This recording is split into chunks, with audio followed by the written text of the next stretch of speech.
voice here and abroad, those colleagues following us streaming. It's okay? Do you have any reactions in the chat? Martin? Oh, yes. There are reactions? Okay, we will be starting in a minute.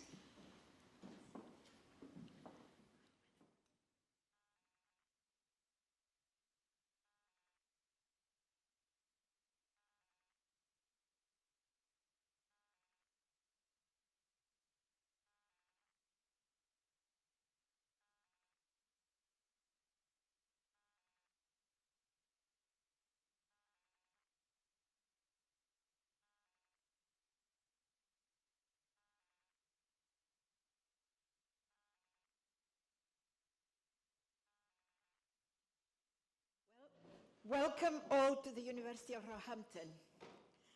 Welcome to Southlands College, and also welcome to the Department of Media, Culture and Language. A special welcome to the followers around the world in YouTube.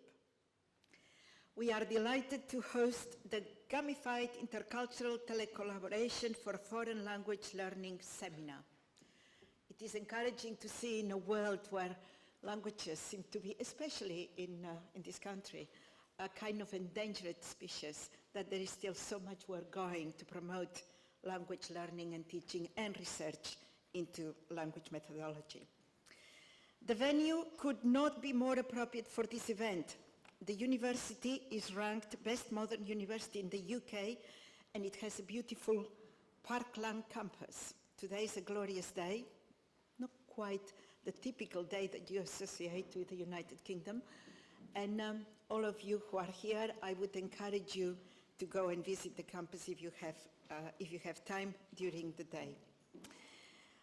It has a long history as a teacher training college through 4 colleges that dates back to 1841. It has evolved over the years, providing degrees in a wide range of subjects in the fields of arts and humanities, as well as social and life sciences, education and psychology. It is also, and this some of you may not know, one of the leading providers of online education in the UK, which brings together tradition and innovation. Today's event is hosted by the Department of Media, Culture and Language, one of the most research-intensive departments in the university, that prides itself for the inspiring staff involved in the production of works of national and international standing. Languages at Roehampton are part of the department and enjoy an international reputation for its cutting-edge research in audiovisual translation and innovative practice in language teaching and learning. The event today being an example of the projects we get involved in.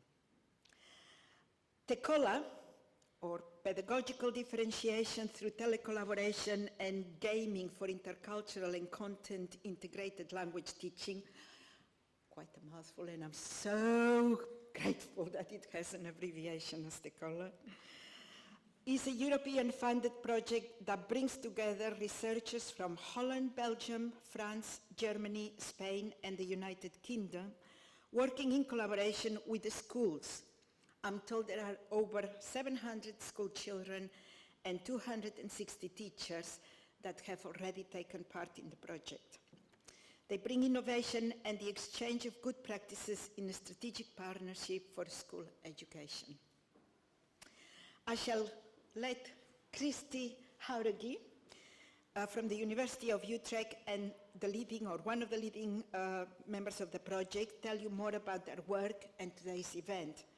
But before I do so, I would like to thank the organizers at Roehampton, Dr. Sabela Melchor and Dr. Alina Villar, which are at the back of the room. Sabela's main research is in the area of computer-mediated communication for language teaching and its impact on student language anxiety. Alina is working on inclusive language education and digital technology. And both of them have been involved and part of the TeCoLa project since its starting, and also in the precursor project TeLa. I can't even remember what TeLa stands for, but it's quite long as well, sure. and it's been going since 2013. I think there was a previous project to that, but Kristi will tell you all about it. They have worked with 6 school children from Isher College to do the preparation for this event.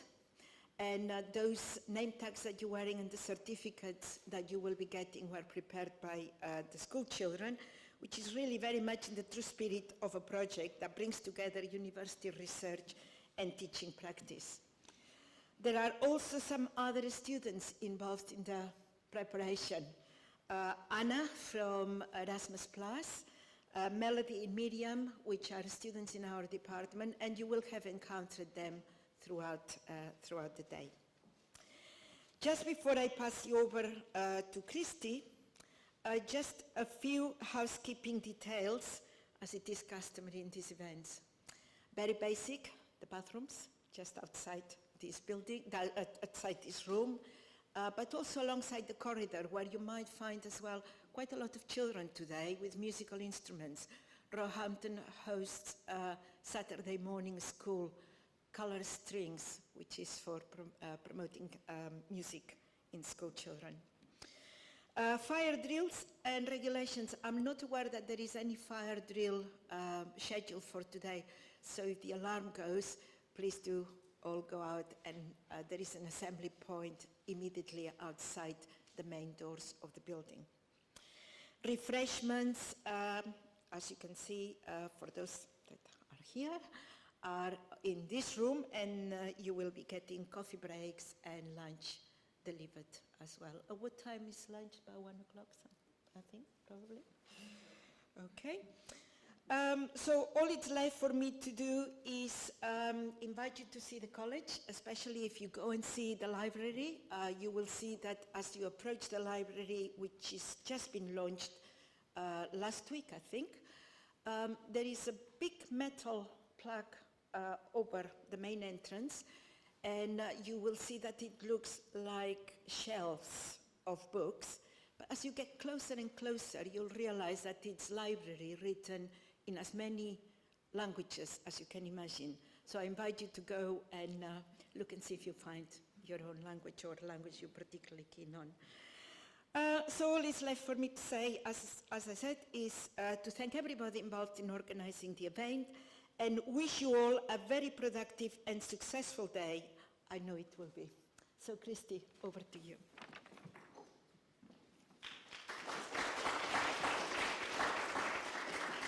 Okay, thank you so much, Lourdes, for these very nice words. It is a pleasure to be here at Roehampton University.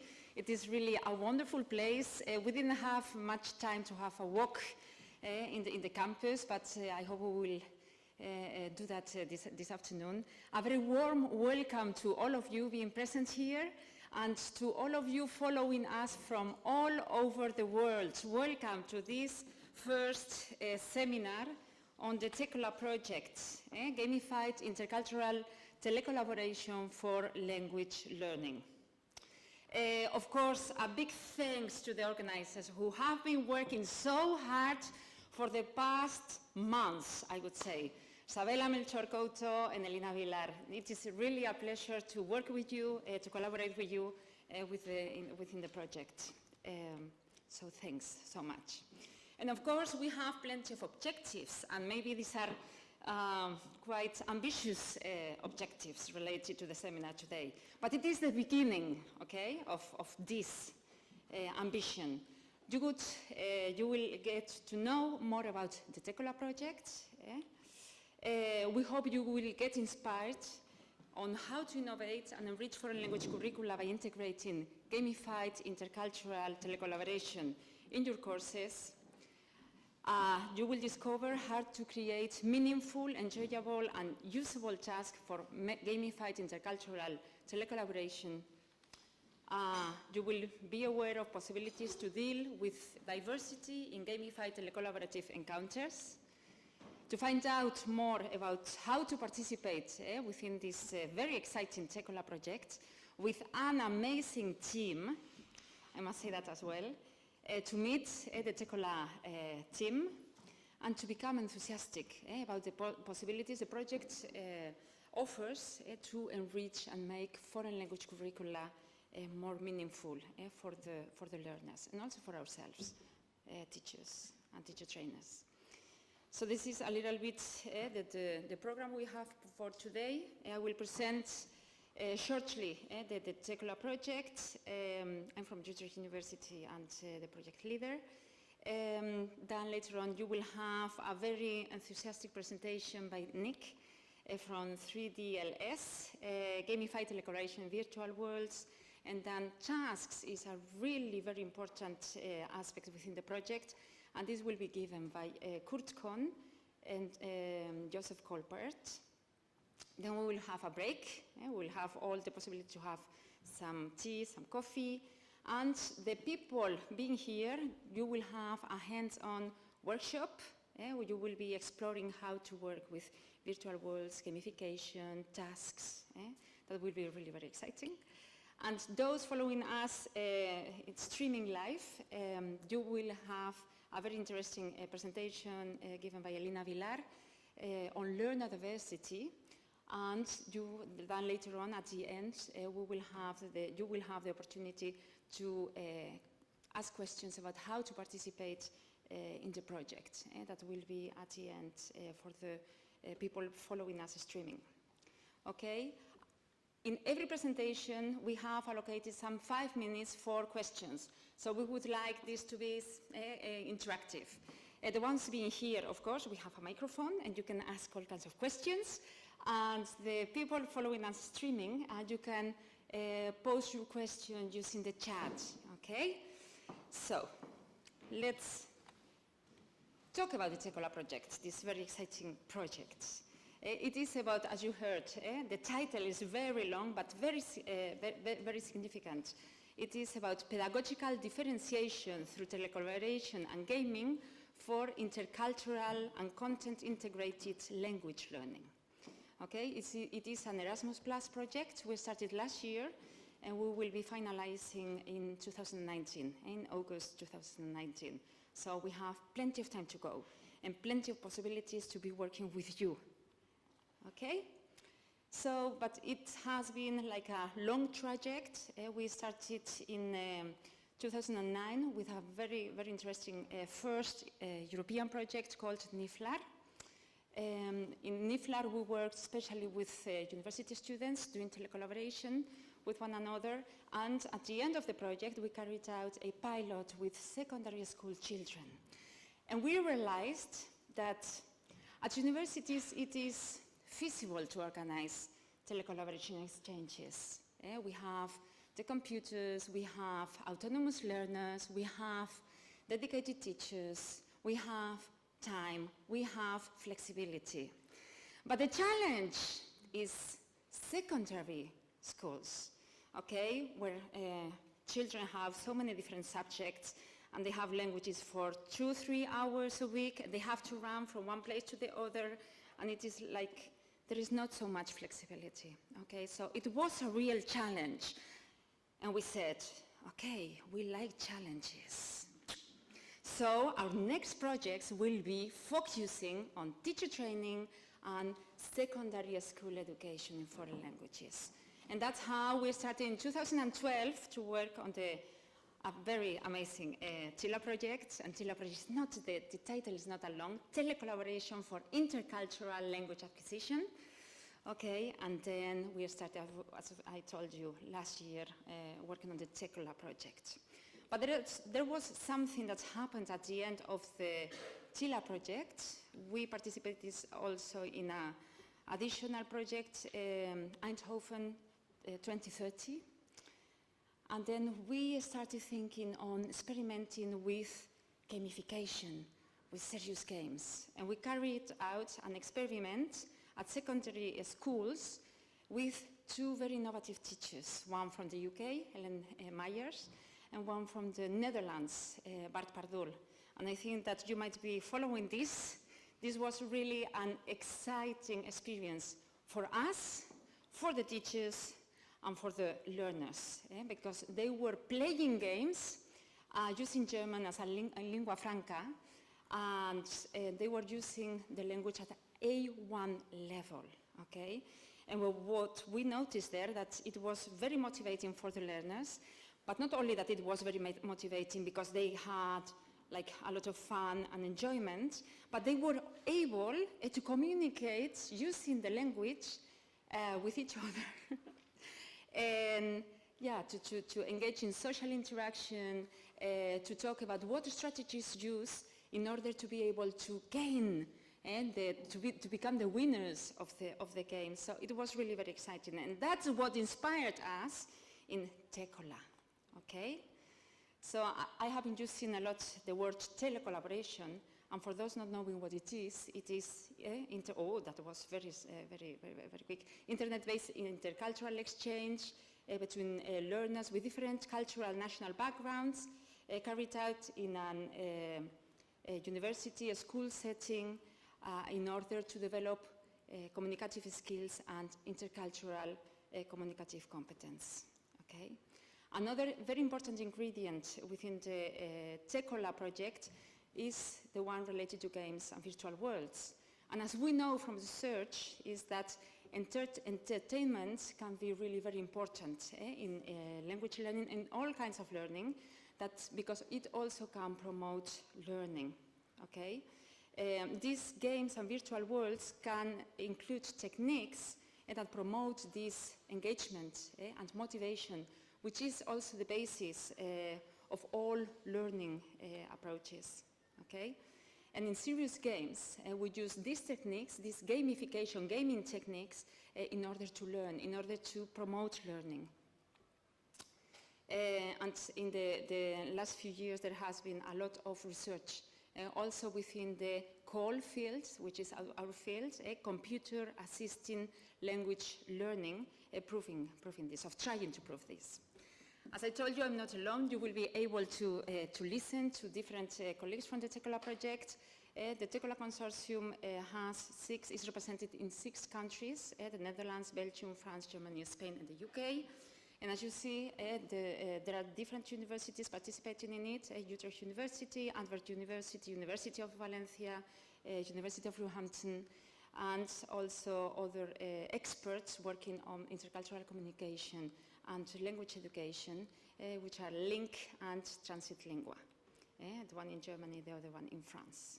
That's us, and we are all really very enthusiastic about the projects and the possibilities, the methodological possibilities it offers to enrich our foreign language curricula. Okay, objectives of the project.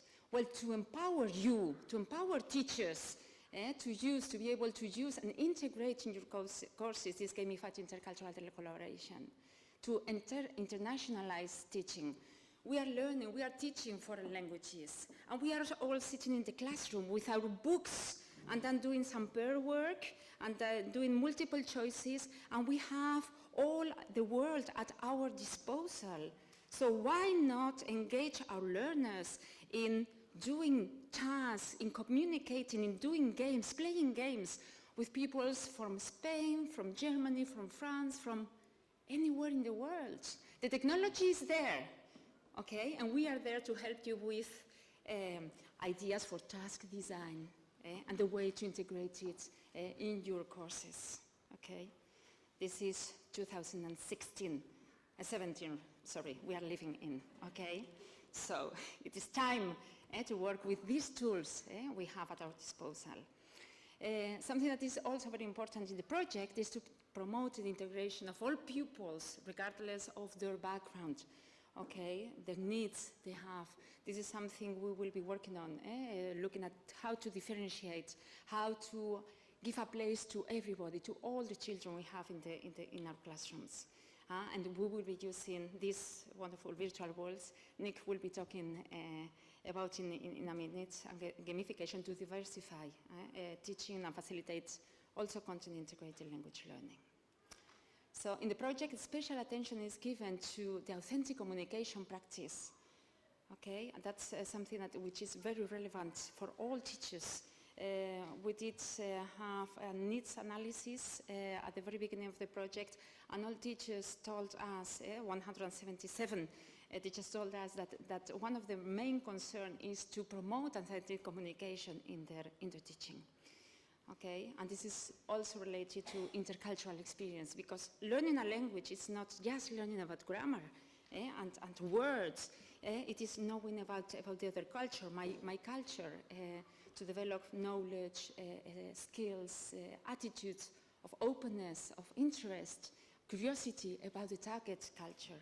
Okay, and collaborative knowledge discovery in context of content and language integrated learning.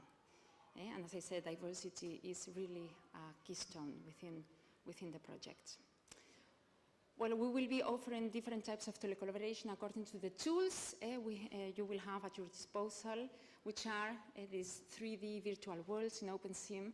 And the nice thing about this is that you are an avatar and you are in a world, and you can move, you can undertake all kinds of actions. You can chat, you can play games, you can talk to each other. So this is really a very appealing environment. Another one is maybe the most known for you, the communication type of telecollaboration, where you will be using tools like Skype in order for pupils to be able to collaborate internationally. And Moodle, we'll be using also the collaboration applications we have in Moodle, like chat, forum, etc., etc. And of course, gamification. We'll try to include gamification possibilities in the different tasks for telecollaboration. Okay? So in telecollaboration, you can organize it in different ways. And we have had a lot of experience in TeCoLa with these two modes of communication, because pupils could be telecollaborating with a native speaker. And then this kind of telecollaboration with a native speaker would be a tandem exchange. Let's think of a British kid interacting with a Spanish kid. The British kid would be learning Spanish, and the Spanish kid would be learning English, okay? And they would be carrying out tasks, one in English, another one in Spanish. So that would be the tandem system. But a very interesting other possibility is pupils to non-native speakers to be communicating using the target language as a lingua franca. So, for instance, English and Spanish kids learning French and doing all the tasks in French. Okay, that's really a very interesting, and we have had very interesting experiences in the TeCoLa project, in the previous project. So, which approaches do we follow in TeCoLa?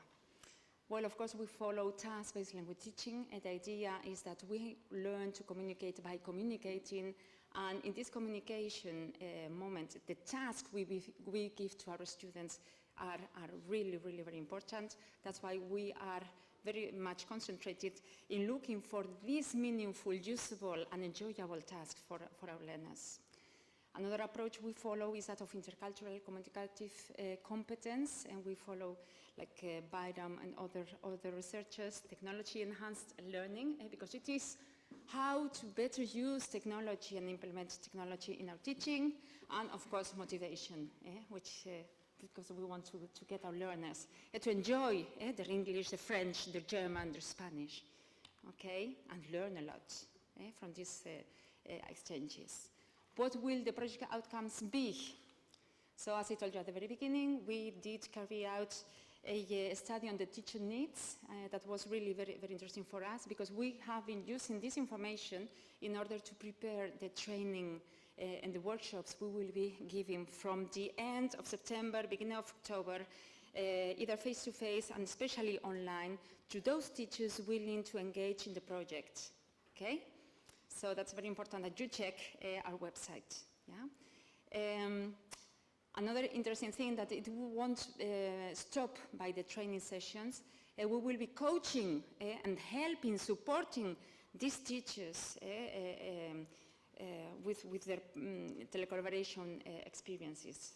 Okay, we will be helping them creating the tasks, maybe making flexible the possibility that the learners will be participating at different times from the schools, organizational issues. We will be there to help you, okay? The tool ensemble, we have created the 3D virtual world, video communication environment, the Moodle, which is at your disposal, the task design model, the prototypes and examples that we have developed and will keep on developing with you. Case studies that will be based on the experiences we will be having in the telecollaboration exchanges that you will be participating in. And we will be also creating online pedagogical guides for all those schools willing to collaborate later on also in telecollaborative projects. So this is our website. It's very important to keep it in mind because here you will be having all the important information. Are you interested in joining the TeCoLa? So just scroll down on the web page and here you see that you can register but fill in your information in the registration form, and we also have our TeCoLa page. Okay, are there any questions? Here? To register, we can do as an individual teacher, or we have to involve the school? We have to involve the school as a group of MFL, or we can do as an individual teacher with our own students? Well, we will need information, your information as a teacher and the name of the school, and then you can participate as an individual teacher with your classroom. Yeah, it is not the whole school who will participate. If you are interested in participating, the MFL department. Excuse me? MFL department. The MFL, the Modern Foreign Language Department. Yeah. They have to be involved as well. No. Individual teachers. Yeah, individual. If you are enthusiastic about it, you want to participate, just fill in the registration form as individual teacher, willing to participate with your classroom, with one of your classrooms. And if I want to bring my group on board, do I get a training, as you said, online? Well, there will be different opportunities. There will be, maybe if you are here, there could be a possibility to organize face-to-face trainings, but also there will be plenty of online training as well. Because I can imagine that in the UK there will be teachers interested from the northern part, from the southern part, so sometimes it is difficult to get all of them in London. And that's why I think that that's a very nice and flexible way to do that. Also online will be possible. Yeah? Yes? Thank you. No, I was wondering, because you've said that it would be individually and with one of our classes. So could we engage more students, like more than one class in the project? Or it needs to be just one class? Well, you are very enthusiastic. You want to engage many. Well, what we always say, we will start small and let's see what happens. Okay. Yeah, and if everything is working well, then we will get more students engaged in the telecollaboration. But let's start small, not to be too ambitious. Okay. And let's see what the possibilities is, because if you say, okay, I would like to engage all my students in chat sessions, well, that won't be that difficult to organize. But with virtual worlds, we might have to think about other issues. Yeah. So that's a little bit the idea. Start small, and then let's see what happens. Yeah.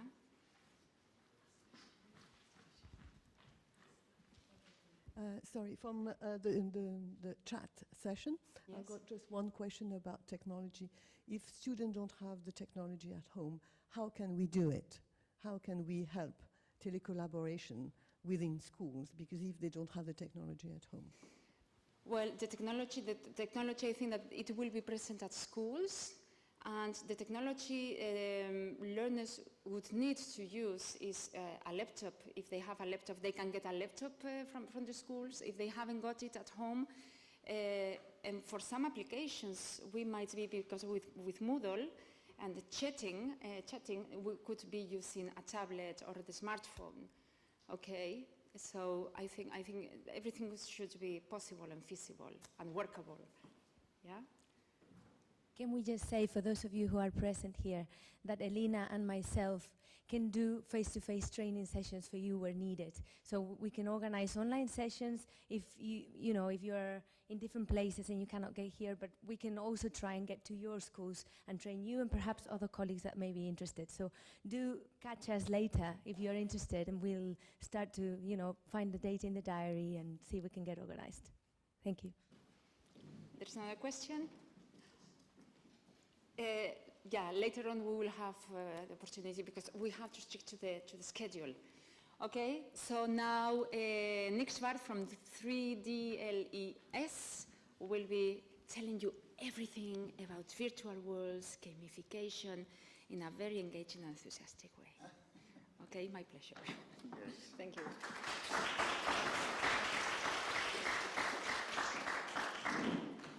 Thank you, Kristi. I have to start my PowerPoint first. Don't save.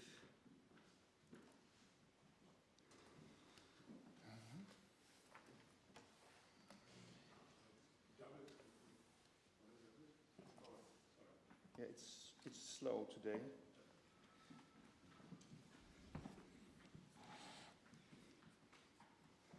Ta-da! Ah, fantastic. You can't see my name, but so hello, my name is Nick Zwart. I am CEO of a company called 3DLES. You can see that over here, which is actually short for three-dimensional learning environment support, or specialist, or whatever you want to make of it. I am a consortium partner for this fantastic program, the TeCoLa project, and I do all the technical stuff. So I run the server and I build the virtual worlds and so on. That's what I'm specialized in. And so again, if you have any questions, save them for the end of this presentation, and also online you can use the live chat on your screen to place some questions, and they will be answered at the end. I will do my best. Maybe not all will be answered, but we'll take them in considering. What will I tell?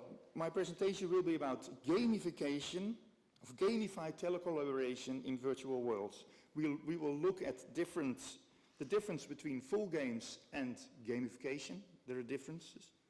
We will take a look at what game elements are. We will also talk about the types of players that we have to consider. And next I will tell you and show you the TeCoLa virtual world in real. And finally I will show some examples of the gamification tools that I've created in this virtual world until now. There are a lot more coming, but it's not there yet. We still have 2 years to go. So what's a game? First we have to look. You might think of gaming, most of the young people will think of gaming in a computer, of course. But of course games are already very old. And you know, football, soccer, chess, hide and seek, they're all games. But the interesting thing is that games are made up with elements. They're all elements that create this game. And the elements are the most important thing of this project. So let me give you an example. Here you see the first computer game that I've ever played in 1983. Somebody recognizes it? No? No gamers here. It's Donkey Kong. And this has game elements. If you look at the picture, you see a monkey called Kong with a girl under his arm. Maybe you know the big story about King Kong. And he is walking up the stairs of this construction site, and he has kidnapped the girl and now is going to his hiding place. And once he's up there, a little Mario man, you will see the first Mario that was ever there. And it's controlled by the player, and Mario has to jump over the barrels in order to save the girl. But he can also die, you have 3 lives, you can score points, so it's all there already in the most simple games that are created a long time ago. Let's look what's happening. I've created a little video.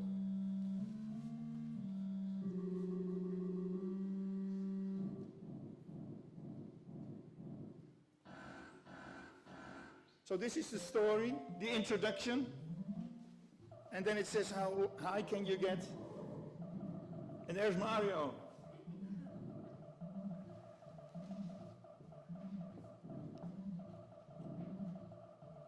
And finally he will die. Ah. So finally he dies, but still we have 2 more Marios over there at the top, you see. And this you can see all kinds of elements there. So you have the story, the introduction, points, levels, we see a combat. So if you look at what the elements are, we have a beginning and an ending, we have a story, there's a quest, there are levels, points, rewards, there is feedback, because and challenges. There's also a way of chance and luck in this game. So, and of course failure. And failure is a very important thing in gamified games, because you can fail as much as you like and still start again. That's a big thing. I mean, in real life, if you fail, it's not always possible to start again. So what is gamification? Adding game elements to non-game situations or learning situations. So we do not create a full game with a beginning and a story and points and badges and so on. We add just a few of these elements to our learning material to make it, to gamify it. And sometimes you use 1, sometimes you use 2, 3 or 4, but it's not a full game. Let me show you some examples of gamification. You see, at the left, you see a blikvanger. The blikvanger, it's a Dutch word, and if you translate it literally, it's a can catcher, or an eye catcher. And it's along a bicycle track, and when young people come back from school, they can throw their garbage into the blikvanger. This is gamification, because now all the rubbish will not be thrown along the cycle path, but will be thrown in there. Also these little stairs, because they changed the stair into a digital piano, 66% more people took the stairs. That's a gamification. And the next one, in Stockholm, they have a speeding thing, and if the people that are driving too fast, they have to pay for that. But the people that are driving slower than the normal speed, they can win some of this money. And it was a reduction in speed of 22%. Yes, so this is, and these are just small game elements that makes some things fun. How many game elements are there? Well, there must be hundreds, and I've created a fantastic list over here. You don't have to write that down, of course, because there is a fantastic website I will show you later on where all these elements can be found. And these are just 48 of them. So is it clear so far? Yes? Okay, that's good. So we have games, and these games have elements, and these elements can be used to gamify our educational material. But there is another aspect that needs some attention, and that's the student. In this case, we call it the player. Are all players equal? I'm not. Well, we all know the answer of that, as we have learned from the Monty Python movie, The Life of Brian. And if you haven't seen that, I will show you now.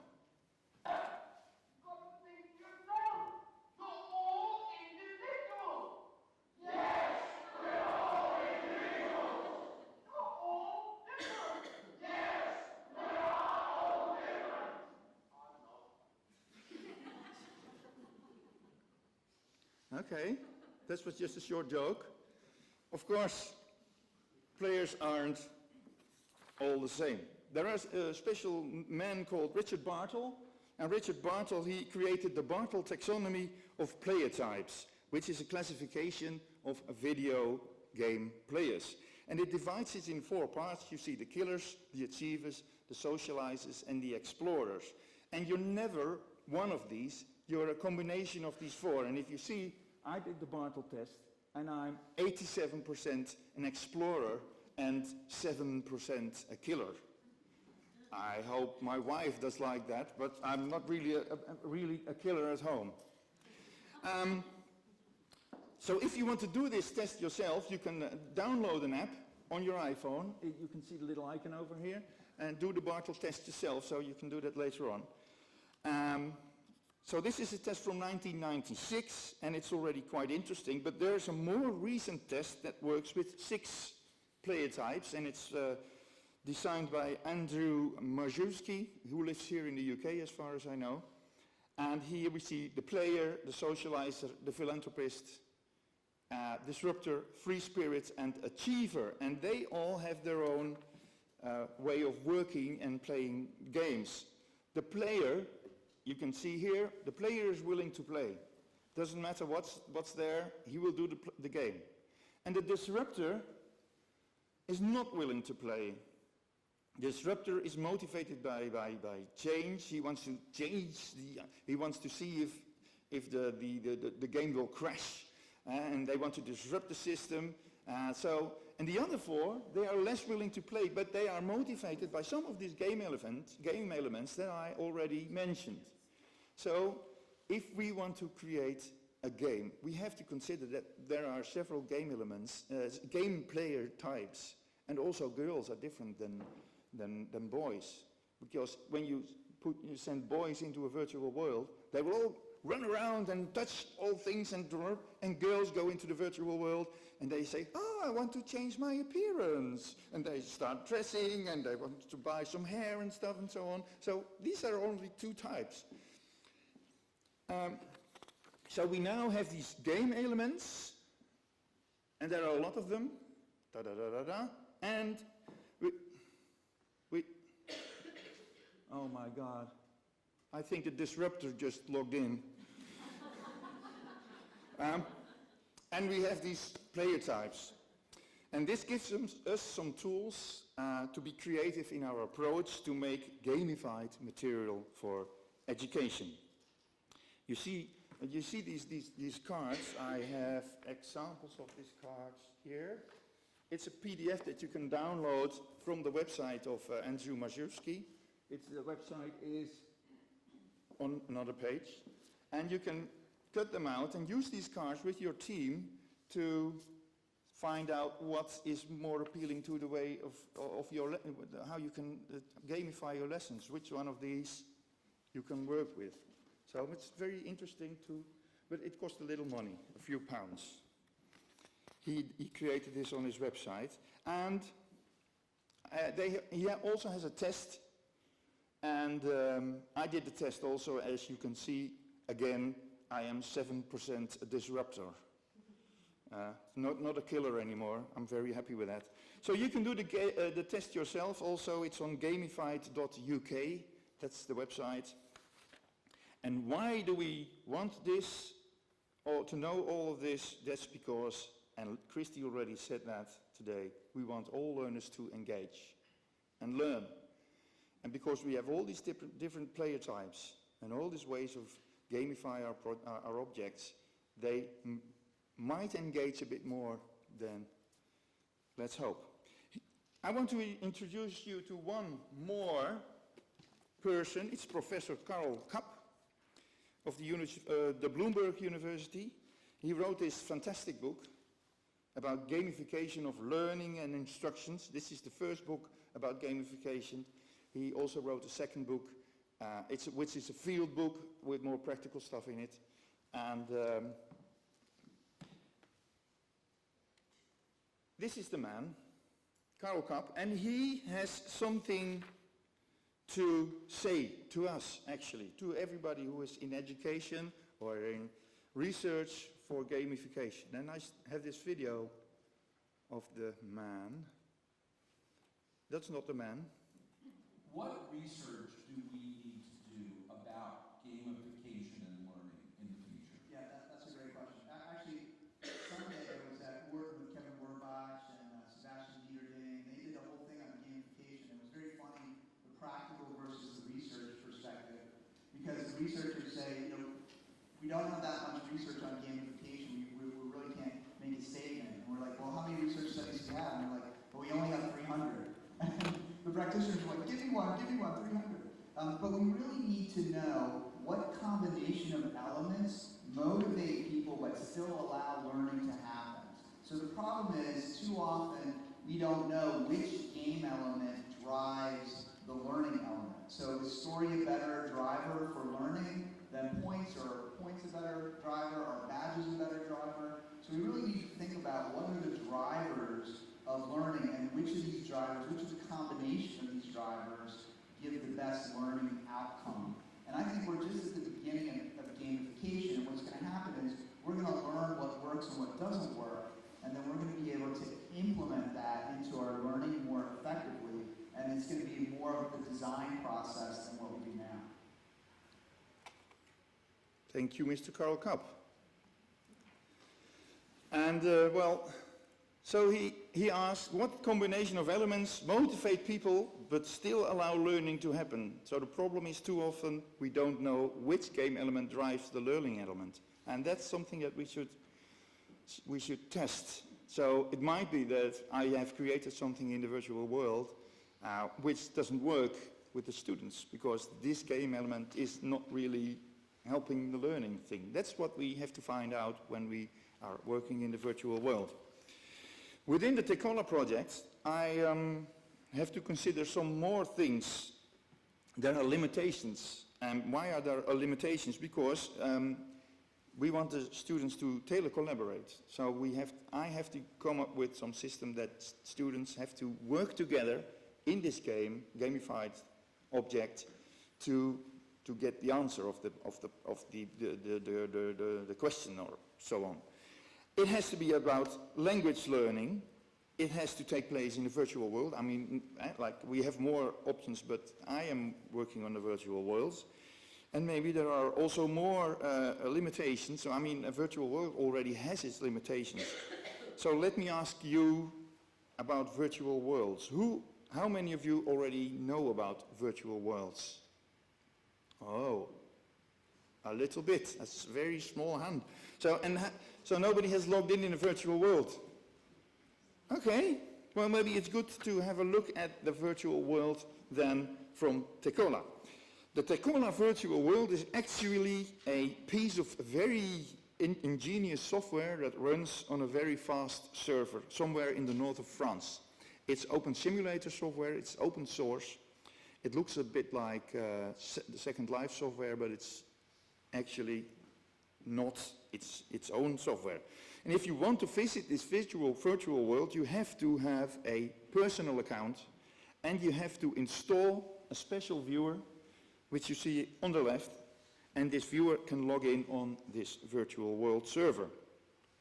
And it's actually like when you use Google, Chrome or Internet Explorer to view the content of a website. With this viewer, that's the only thing that you have to install. You install this viewer, and then you can log in into virtual worlds that are created on Open Simulator. There are more virtual worlds. There are many. There are hundreds. But TeCoLa is the one that we will talk about. So with this viewer installed, a user can log in with his username and password, and then we'll enter this three-dimensional world. And we divided the virtual world in several islands. On this map you can see the islands that we have. In the middle you see, I don't know if you can see my mouse moving, but in the middle you see the Welcome Island, which is the island where everybody starts. And then we have Arcadia, which is the island where you can learn the basic skills of walking and flying and clicking on things and so on. And there are some language islands, so like Chatterdale for English, Parolais for French. We have the Saarburg Island for German, and we have Valencia, which of course is the Spanish island.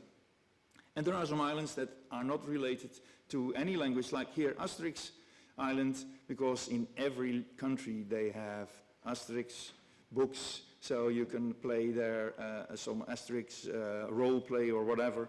And there is also a 3D lab where we try things out, and a Quest 2030, which is totally at the top, which is the island that we built for the gamified thing from Eindhoven, which Kristi already mentioned.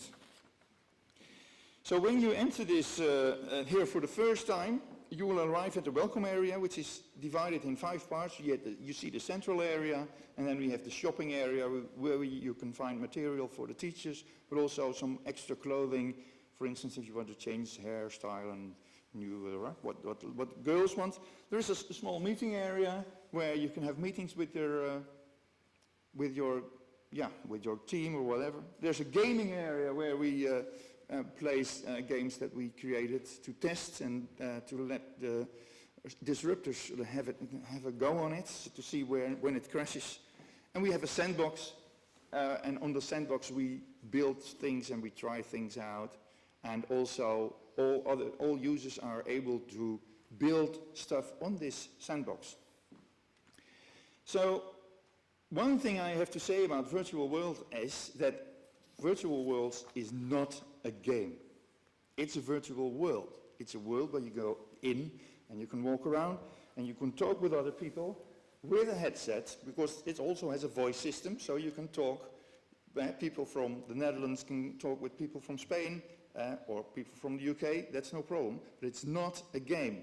But it can be gamified because there is some way of creating scripts that make interaction between objects. So let's have a quick look using the Firestorm viewer, and there we go. I put it on the other computer, on my laptop. This is the virtual world in real. So this is this little man, he's walking around, and this is the central area. And as you can see, I can go to the meeting area. There you see some, I will run. Ta-da! It's all in 3D. And if you want to have a meeting over here, you can just sit down on the chair and then ask the other to sit down on the chair. If you have a presentation, you can also open the presentation box so that you can have some presentation slides imported from from presentation software like PowerPoint. But this is not the only island, of course, and let me show you Parolais. There are 2 ways to go there. If you go to the central area, I'm going to run back. Hurry, hurry. And you will see some signs there which say where to go. And there you see several islands which I already mentioned. And if I want to go to Parolais, for instance, I just click on Parolais with my mouse, and then I will be teleported. And maybe if you are a Star Trek fan, you know that they can be teleported from the Star Trek ship onto on the land. And here we end up in Parolais, which is a little French village created, and you see all the objects appear. And this little French village is actually a bit like Burgundy, because I always go to Burgundy on holidays. So I created the Burgundy church, and if I walk on, ta-da, you see the marketplace appearing. There it is. And there is a bistro, and all places you can go there and talk. But this is just still, it's not a game, it's just an environment which looks French and which you can use with your students or with your team to do some role play. And what we are going to do in future is we're going to place objects in this world, on these islands, in the French island and the English island, that are gamified, and these objects will learn stuff. So we have the environment, we have islands which are just a stage, and these islands will now be filled with gamified material. Is that clear so far? Yes. In the afternoon you will have a go downstairs in the lab to go into the virtual world yourself. So it might be interesting. Let's go back to my computer, because I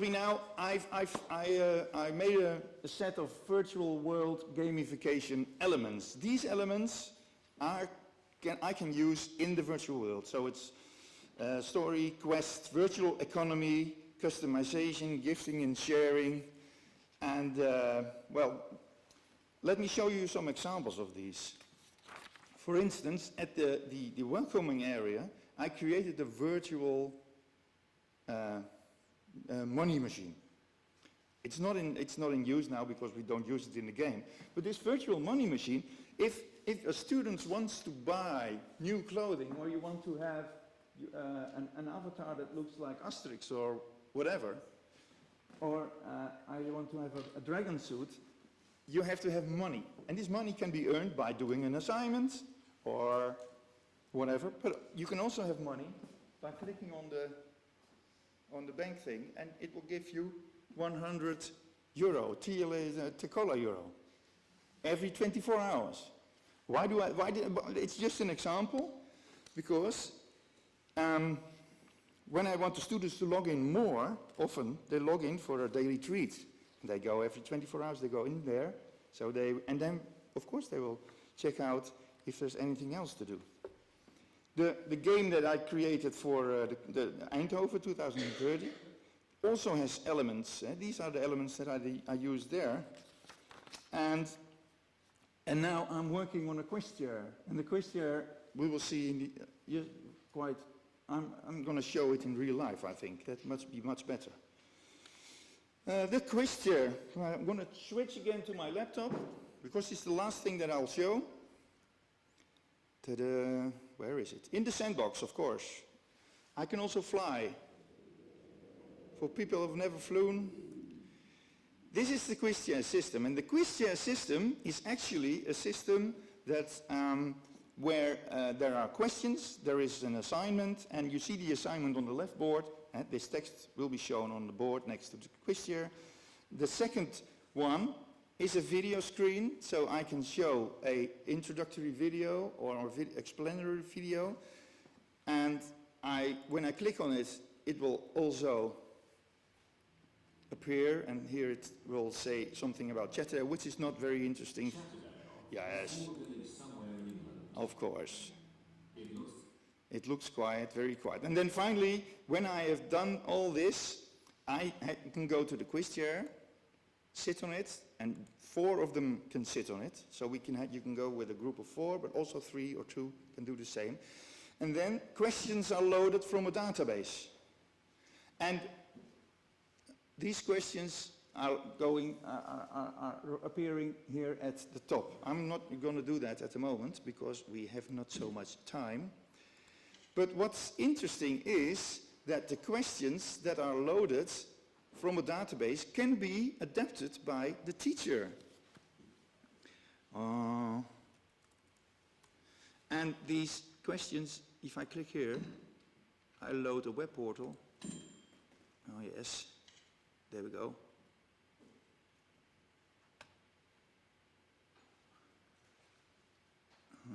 Good morning. And here you see the questionnaires, which general questions for the demonstration. If I want to watch the questions that I have created, they're all over here. So it's the description, my name, and then the first question, what is the name of this project? And then you have 6 choices. And the correct answer is TeCoLa.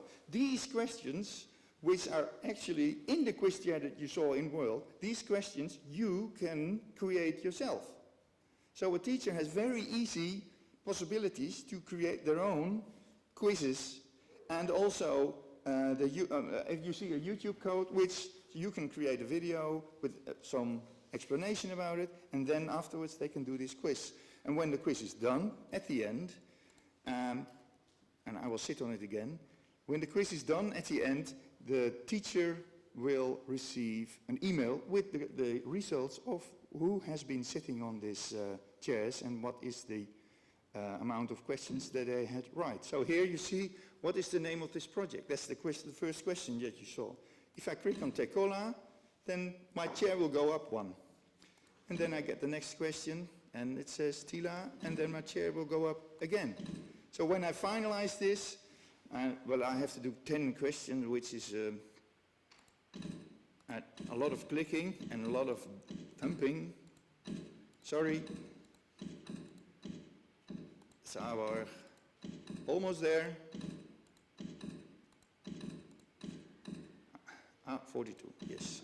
So, I'm ready. I scored 5 points. And then you will see here on the score thing that I have scored 5 points. And also, if we have more users, you will see the names of the others also, and the total score.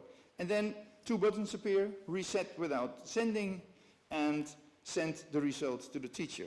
So if I do the send the result to the teacher, it will be sent through email. And also, this will be sent to my database. So if I look here at the results, I can see at the top, Nick Zwart scored 5 points.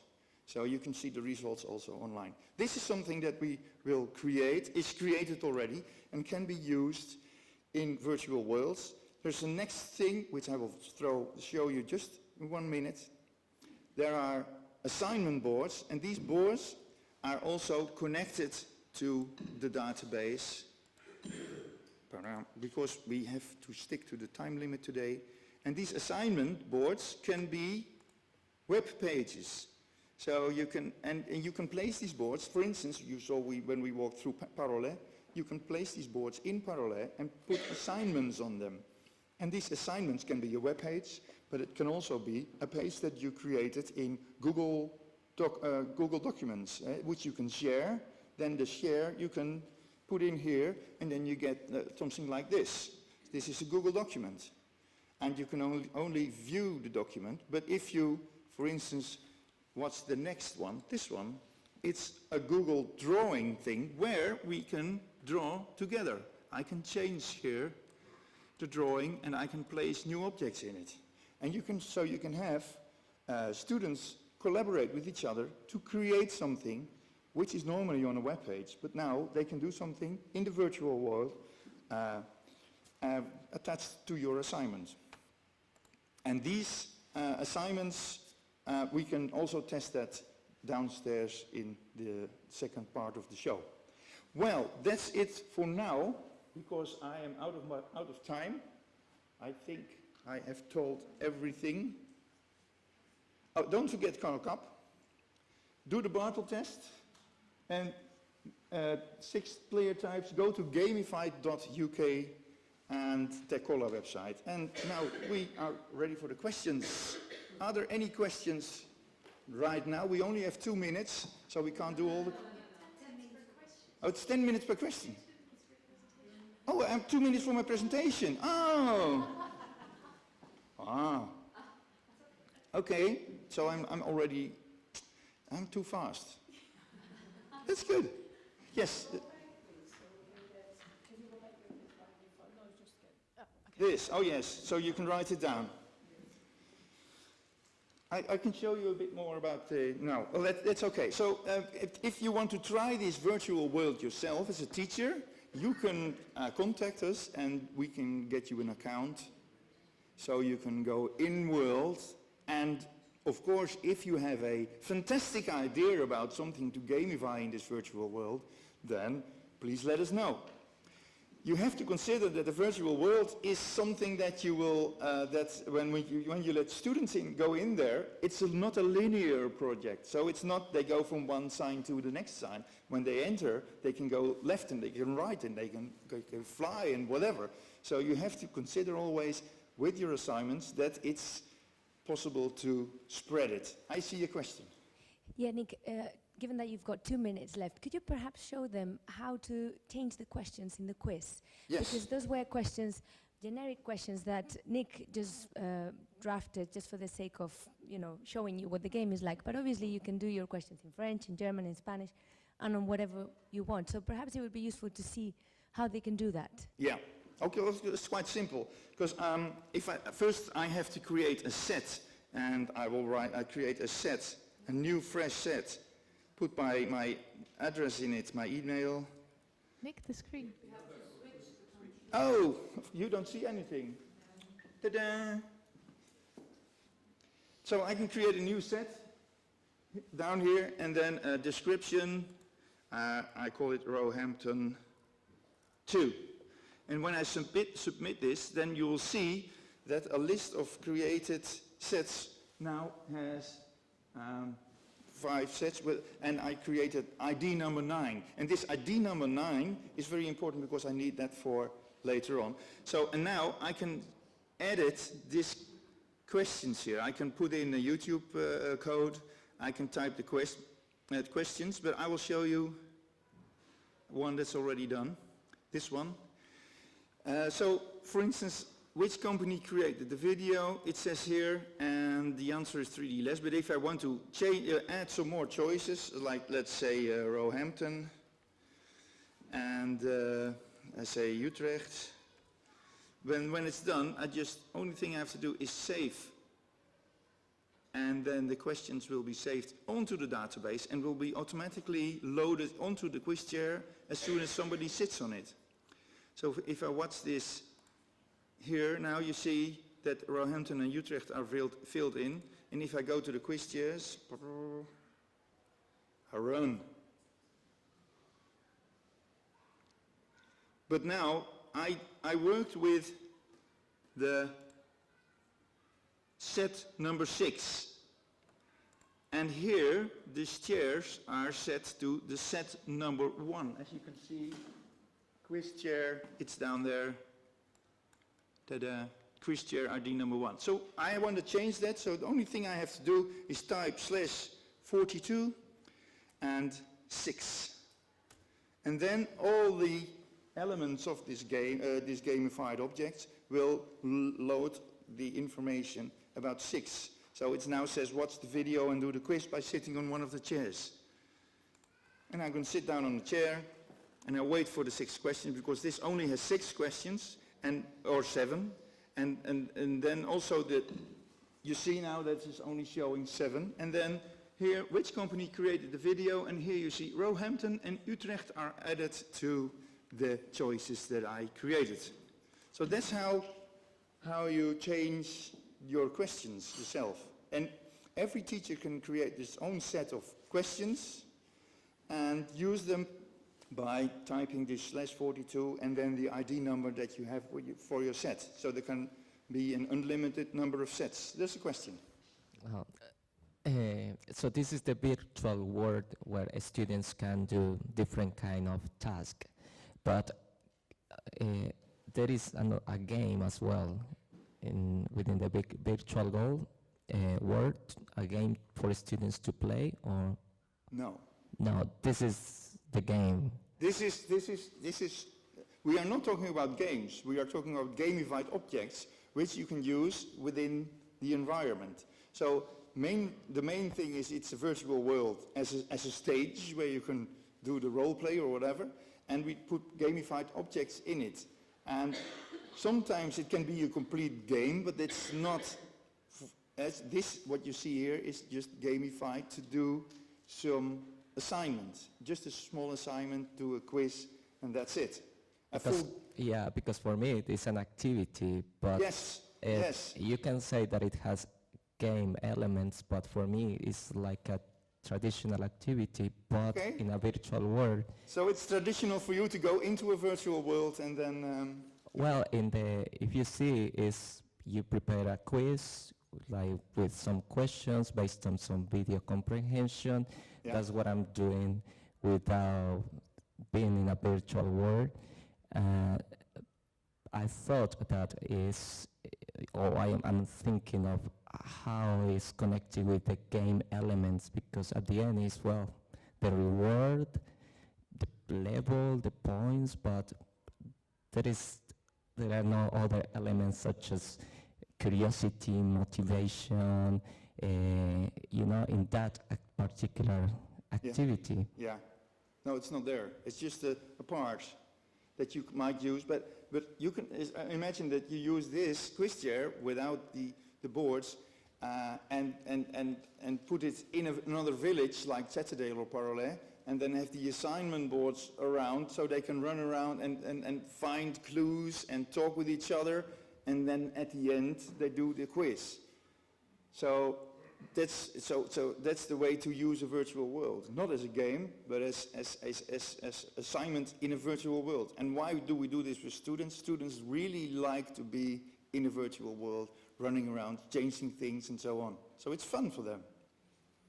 And so don't look at it as a game. Everybody tells me, oh, you're working on a game. No, I'm not working on a game.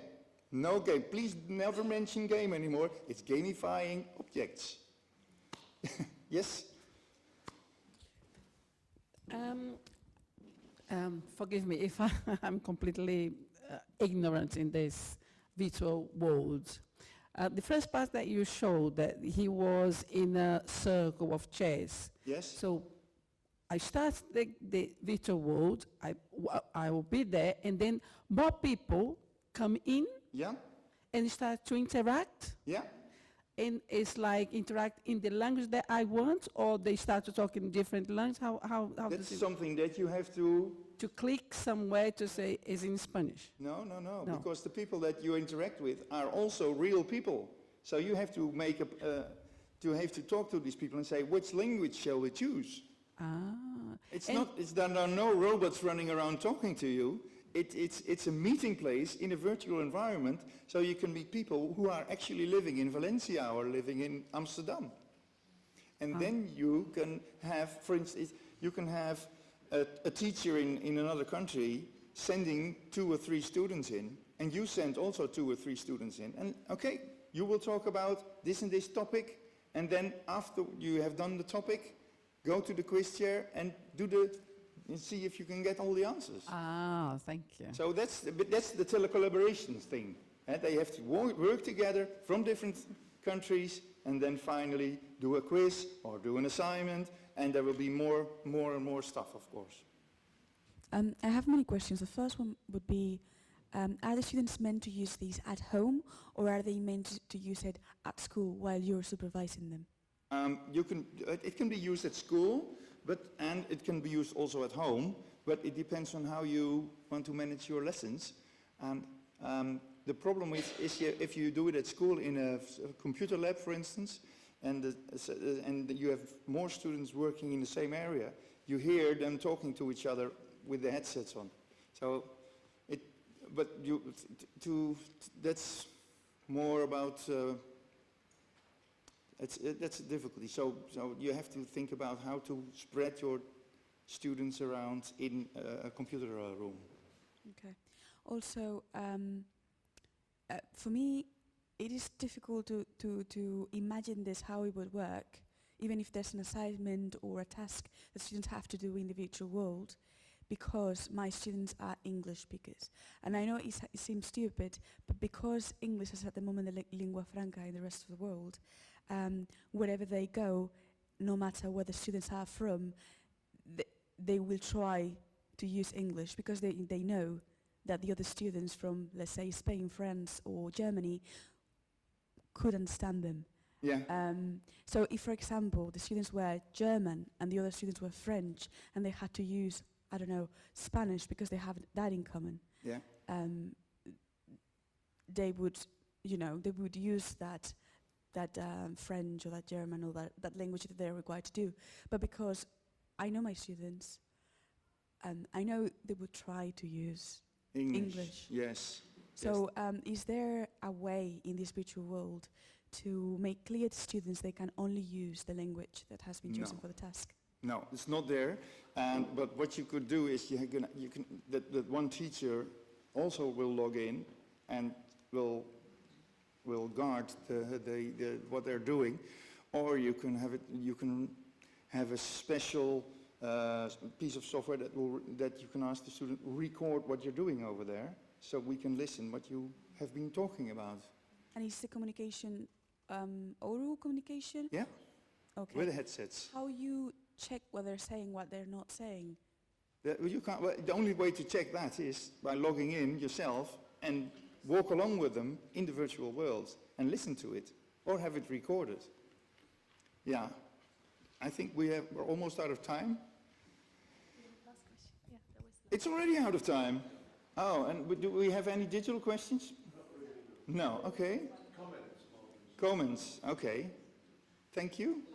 Yes? In the workshop we will have downstairs, you can go hands-on and do. Yes, thank you very much.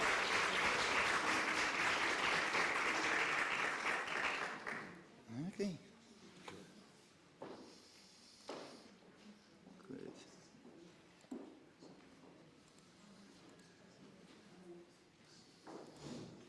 Sorry for the mess. No problem.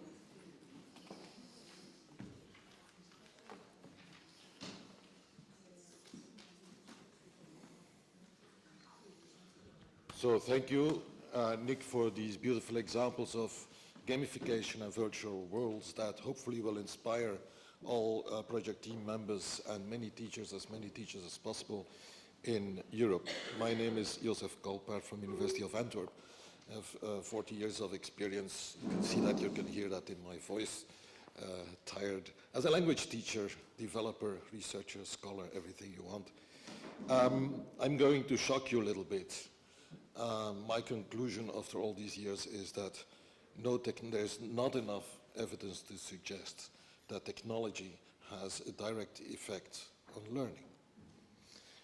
No, not even virtual worlds, not even games. But listen what I said, a direct, I mean inherent effect. That means, oh, I use a game, so learning will be better. The students will have better results.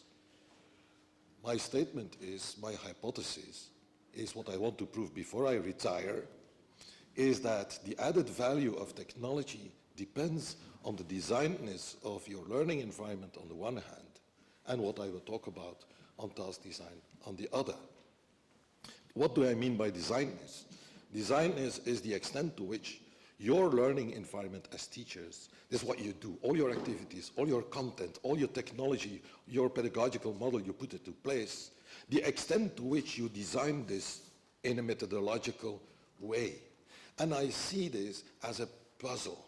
And if there's one piece missing in that puzzle, and then you see a virtual environment, a virtual world, a game or gamification object, and that will fill perfectly that hole, that's exactly the added value. And I see, on the one hand, I'm very critical about what some people say in a hype-like way. I'm very critical, but on the other hand, I see more possibilities than those people, than the guy in the video. I see more possibilities in these virtual environments, and this is the great work Nick has been doing for us, is putting at our disposal this virtual world and all these objects. What are the new possibilities for language learning and teaching? That's what we call affordances. Go to virtual worlds, go to telecollaboration, go to these things.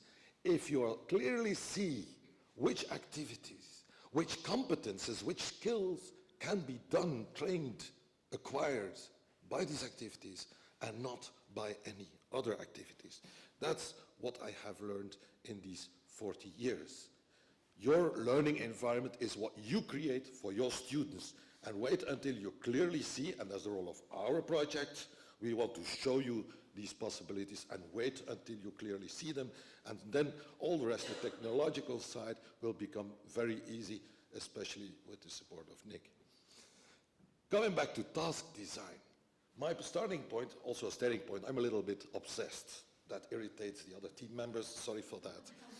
But I'm stubborn and convinced. Yes, please take my picture so that my wife believes I'm actually here. No, TPLT is an amazing movement or how would I call it? No, it's not really theory. It's a real movement with an organization, conferences. And I will not go back to the theory behind it. But what I see in theory and practice very quickly, I'm a little bit disappointed with the examples of the tasks I see and hear. I try to find good examples. And the question I ask myself in this project, and I see my role in this project this way, how can we try to make more motivating tasks? When I see a task, I think, if I go back to my experience as a language teacher during 6 years in secondary education, I can imagine my students would be like this, oh no. I exaggerate a little bit here, but it's just like, I want more from technology. I just don't want just fun. I want the clear proof that it works. And it works if you apply it and use it at the correct moment and in the correct circumstances.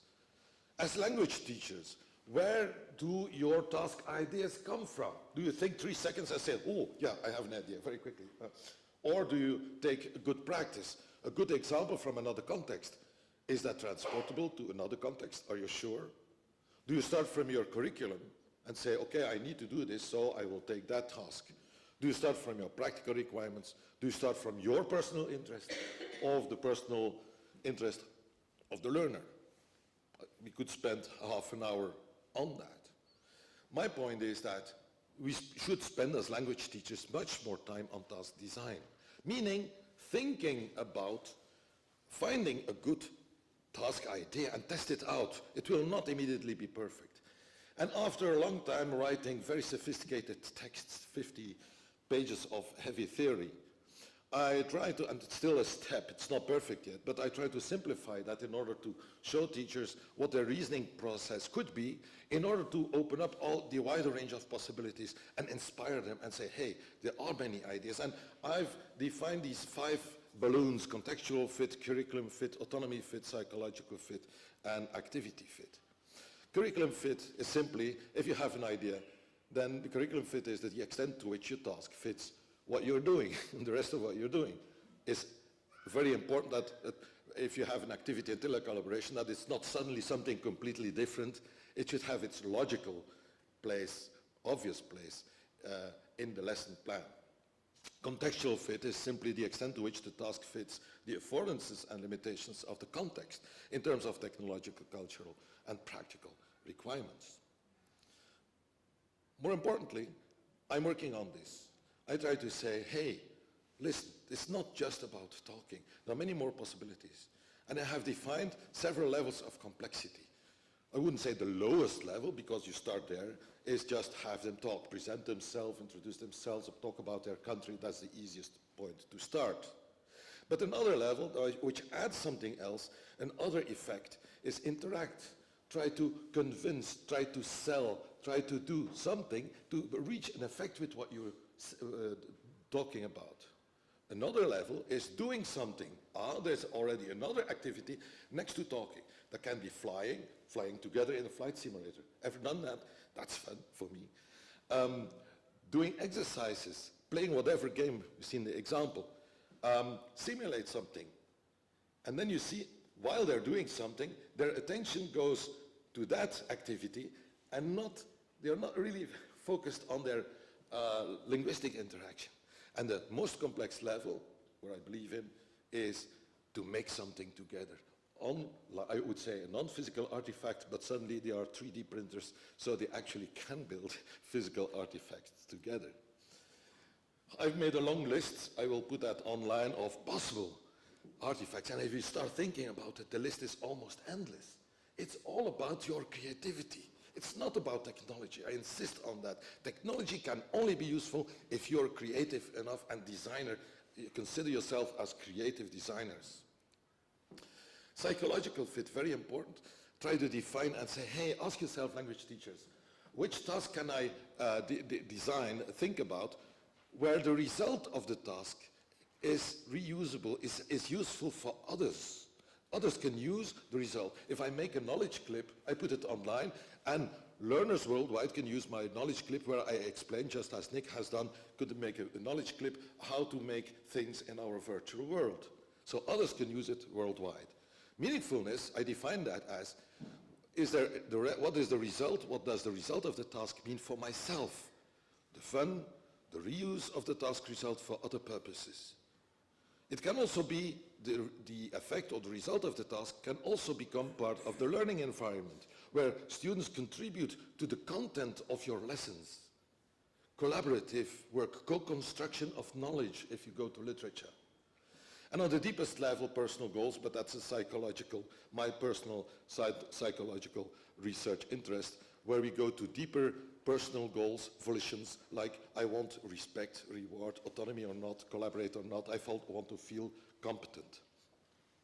And last but not least, autonomy fit, meaning when you design a task, you can ask yourself, certainly in the beginning, I will give them a task which they need to execute as such. Gradually progressing, you can say, I will leave them some degrees of freedom, I will leave them some choices. I say, do that task, but you have the choice between A, B, and C, and then they can first discuss, to make a discussion about those possibilities. A third level is that you give them a task and you give them half an hour to redesign the task and say, okay, now we have this given task and we can simply say, well, we would like to do it in another way, and they can completely redesign it. Or you just say, design your own task as a task. So it's a juggling act. Task design is a juggling act. I have not found a systematic approach. Do these steps. I've been told to stop. Do these steps and you will get the result. This is my hypothesis that the more complex level, I had defined on 3 axes, levels of complexity. You start with the easiest level. As long as you go to the more complex level, the linguistic production will be of a higher level. Can go back to Krashen with that theory. So the higher complexity, the more result you will have on the linguistic level. And secondary hypothesis is that it's not really what the discussion you wanted them to have that's interesting. That's just put a focus on the product, on something else, and while they're preparing, while they're negotiating, while they're talking on how to do that, that interaction is far interesting to me. And this is what I'm going to research in this project and hopefully inspire many other people. Thank you.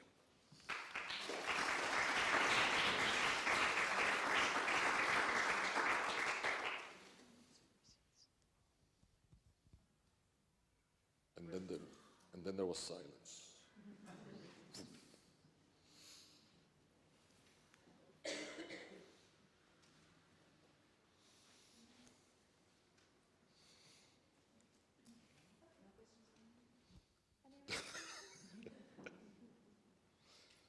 Blown away. I think it's because you're very clear. Very clear. Thank you. Oh, thank you. That's the first time I've been told I've been clear. Okay.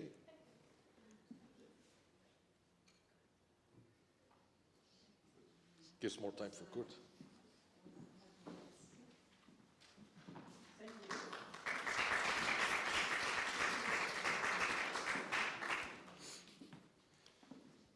Well, thank you very much, Jozef. So this gives me more time to leisurely switch over to my presentation.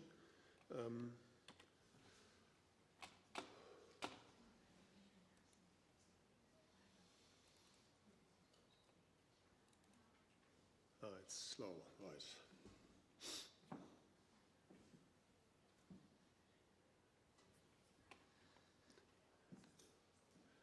So it's somewhat related, what I'm going to talk about, to what Jozef has been just talking about, but from a somewhat different angle. And I think on the whole, it will help you, hopefully, better understand what we are about to undertake. So this is about pedagogical monitoring of task design and task implementation. Let me start with an almost rhetorical question.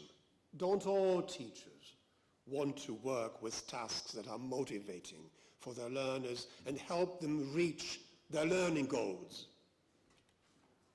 Yes. Yes. And a maybe less rhetorical question, is it easy to get this done? No. And people have been working on this in different stances. Creating tasks for the foreign language classroom is not at all trivial, and gamified intercultural telecollaboration makes things even more demanding. As a teacher, you need to have more juggling elements under your control. Now, TeCoLa task development can proceed for teachers, can proceed in 2 ways. Either you adapt existing tasks, adapt them to your own environment and needs, or you create a task from scratch, And of course there are steps in between. Examples which you could take as they are, or which you could adapt to your needs and environments, or use as a source of inspiration, are available in our TeCoLa Open Educational Resource Pool. And this is still under development. Here are a few tasks. I can't give you the full description of different types. For instance, talking about personal, controversial or intercultural issues. The focus is very much on communicative exchange. And remember, there were a few questions concerning the virtual world. All this is about bringing students, pupils from different countries into contact with each other, either through chat or forum or video communication in a video conference system or in a virtual world. The virtual world has the additional advantage that you can place objects with information, videos, pictures throughout the world as material, as stimuli for discussion, for interaction, for doing things together. Okay?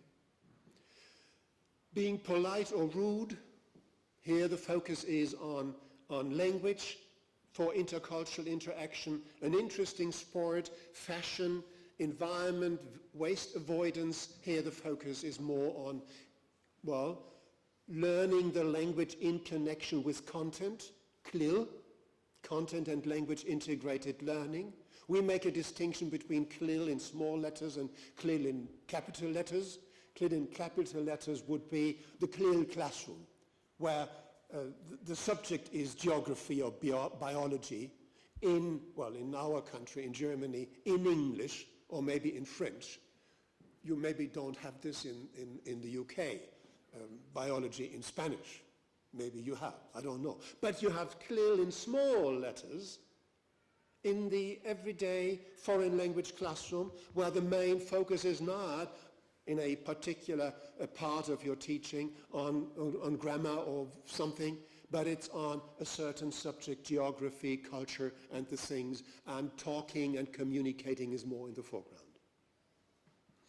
Role-playing in TeCoLa's virtual world is another type of task.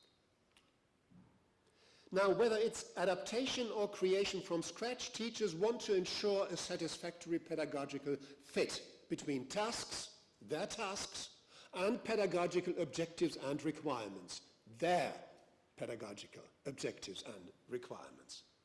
This is where TeCoLa task monitoring comes in.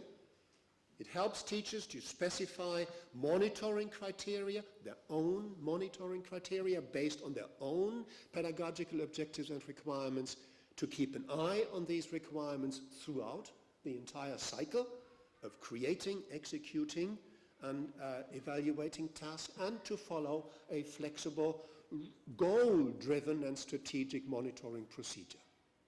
And with regard to a telecollaboration exchange, you are working together with a teacher in France or Germany or Spain, and you have to do this together, right?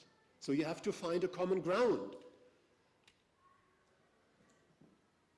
So teachers need to compare and align their respective learning environments, which essentially involves discussing and agreeing the mutual or the respective pedagogic objectives and requirements, and then you have to find a common ground.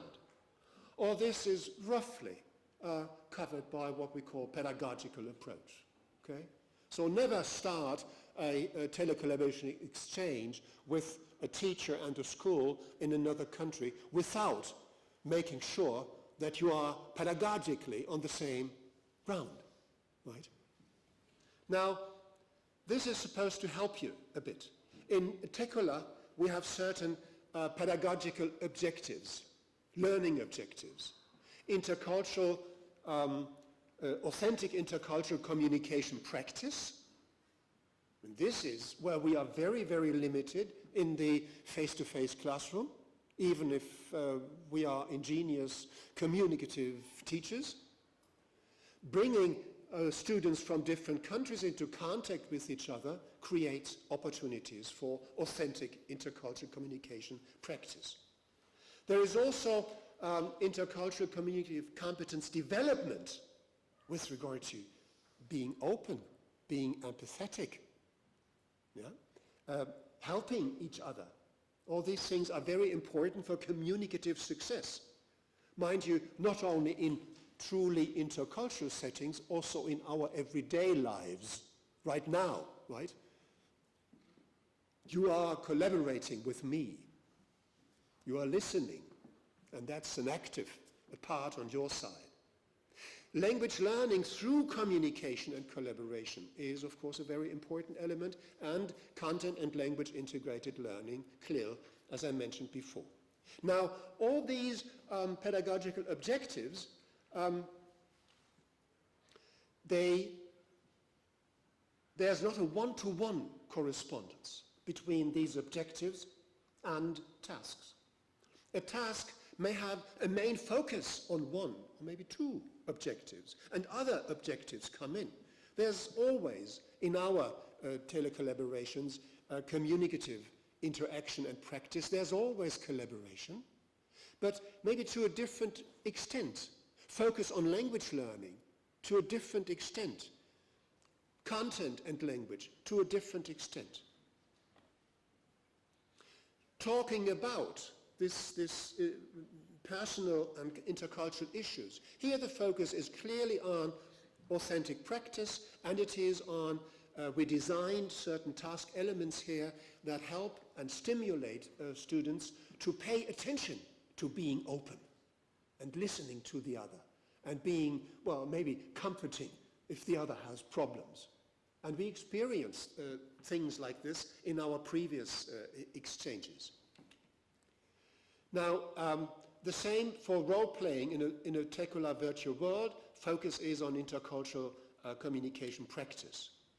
Being polite or rude, focus is on language learning through communication, and collaboration. And these three here, fashion, environment, sports, have a focus on, a small letter skill, CLIL. These were the pedagogical objectives, but there are what we call pedagogical task requirements, principles and requirements that are very essential to keep an eye on. They, in a way, reflect your pedagogical approach. And the extent to which you pay attention to collaboration, authenticity, diversity, and these things, I mean, there's no rule for doing it in a certain way. You do it your way. But the way you do it, the emphasis you give to the various criteria and requirements, they reflect your pedagogic approach. And this is where you need to find a common ground as well, not only with regard to the learning objectives, but with regard to these requirements, a common ground with your partner teacher as well.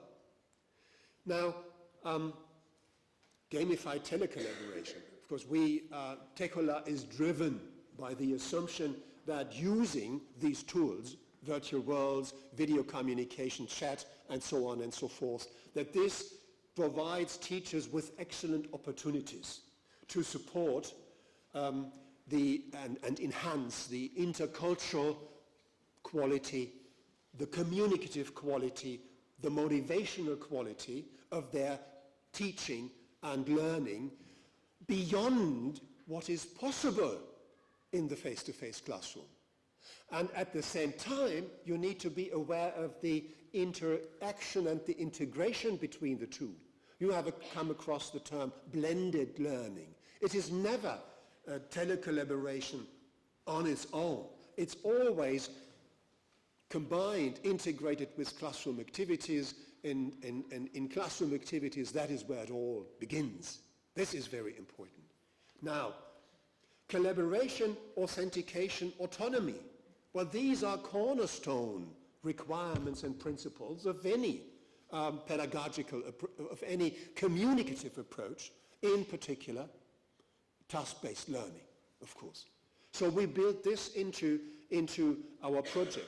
Collaboration has a strong focus, collaborative learning from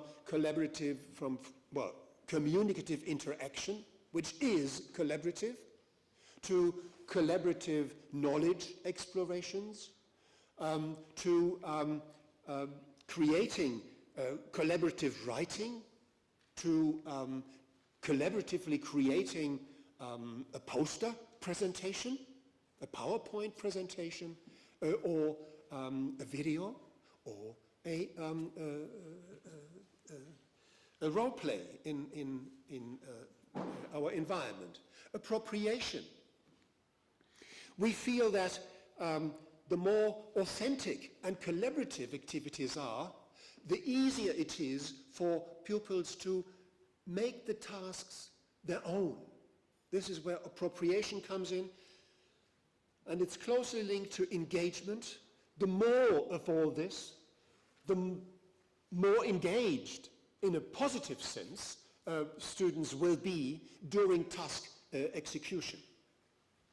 Diversity is an important issue for us in many, many respects, but this concerns pedagogically trivial things. I mean, you are all familiar with this. There are weaker students. They need scaffolding.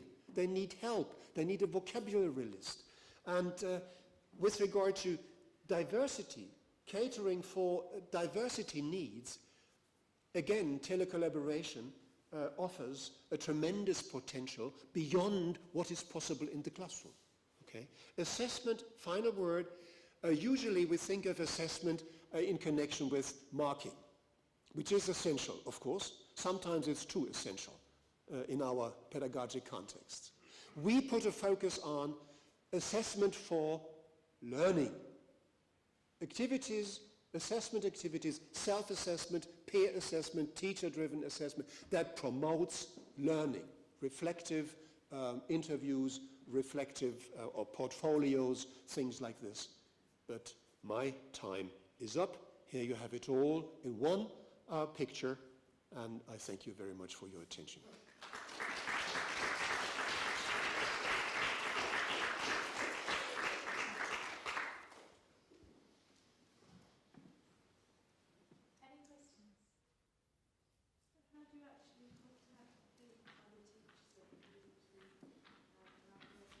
Wait for the microphone. How do you actually contact the other teachers who are interested in collaborating to create resources and activities? Yeah, well, there are actually two parts in this question. How do you find them? And how do you contact them? Finding them might be even more difficult.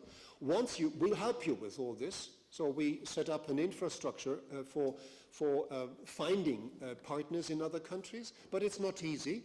And collaborating, contacting them is then through the telecollaboration tools. You can start with what you are familiar with, Skype, for instance, or use our Big Blue Button, which is a video conferencing environment, and then you move on and meet in the virtual environment.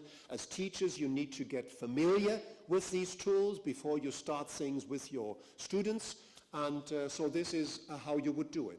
One point, maybe a third aspect, which is kind of hidden in your question, and that is when do I contact the other class? And as teachers, we want to do it during class hours. Yeah? This is how teaching is organized in our schools. And I think this is something you need to be aware of. There are activities for which it is possible to do it during class hours, but with partners outside, it's very difficult to find a time slot. Another restriction is that, well, all these activities, or most of these activities, are not like this, one person and then a large group. So this is something you could bring an expert through a video conference, talk to the class, and the class discusses things with him or her, so this would be possible. But more often than not, it's in small groups or pairs. And this cannot be organized in the classroom. It is very difficult to organize in a language lab. If speaking is involved, it's, I would say, impossible. So you need to find ways of sort of outsourcing some of your learning activities and providing room outside the classroom and outside class hours. This could be on school premises, or it could be from home. We are very much in favor of activities from home, and we had excellent experience with excellent results with this, because the private environment adds to the authenticity. And some of our pupils, after having their engaged discussions, they went on their own. They met on Facebook and in Skype. And this is how it should go, that we provide the ground and the platform for pupils to move on their own and become independent. Thank you.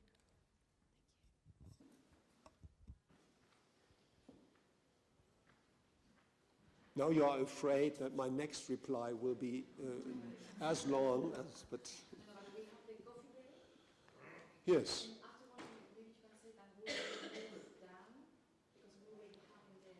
Yeah, I mean, there will be, well, we have the coffee break and we are all around and we can talk more about things, and then afterwards we have the workshop downstairs and with Petra Hofstetter and Nick Zwart, and I will be present as well, and then we can talk about these things, and I think...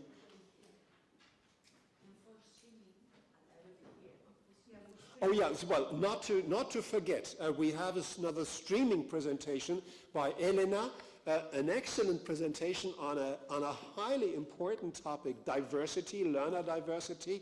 So you might feel tempted to stay here and skip the hands-on. But this is like things are in life. We are torn between. Everything will be recorded. The streaming, of course, will be recorded and will be available. Yeah, thanks. So you can watch and listen afterwards as well. Yes. Okay. Thank you very much.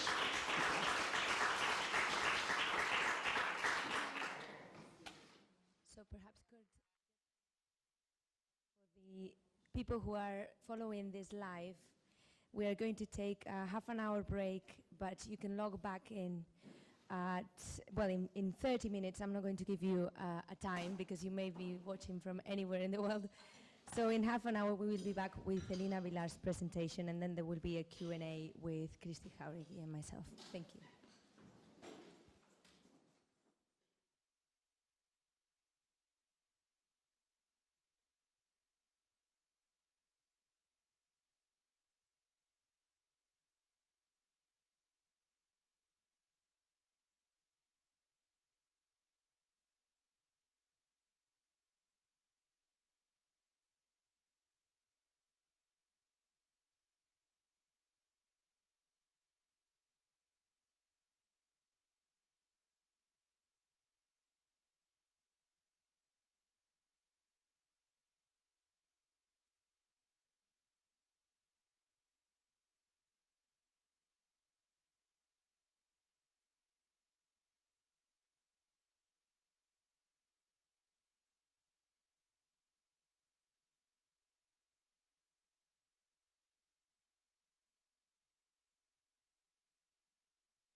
5 more minutes? Yeah, Or the 10 whole minutes? And that will be what, 25 minutes?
Hello everyone. I think I should start.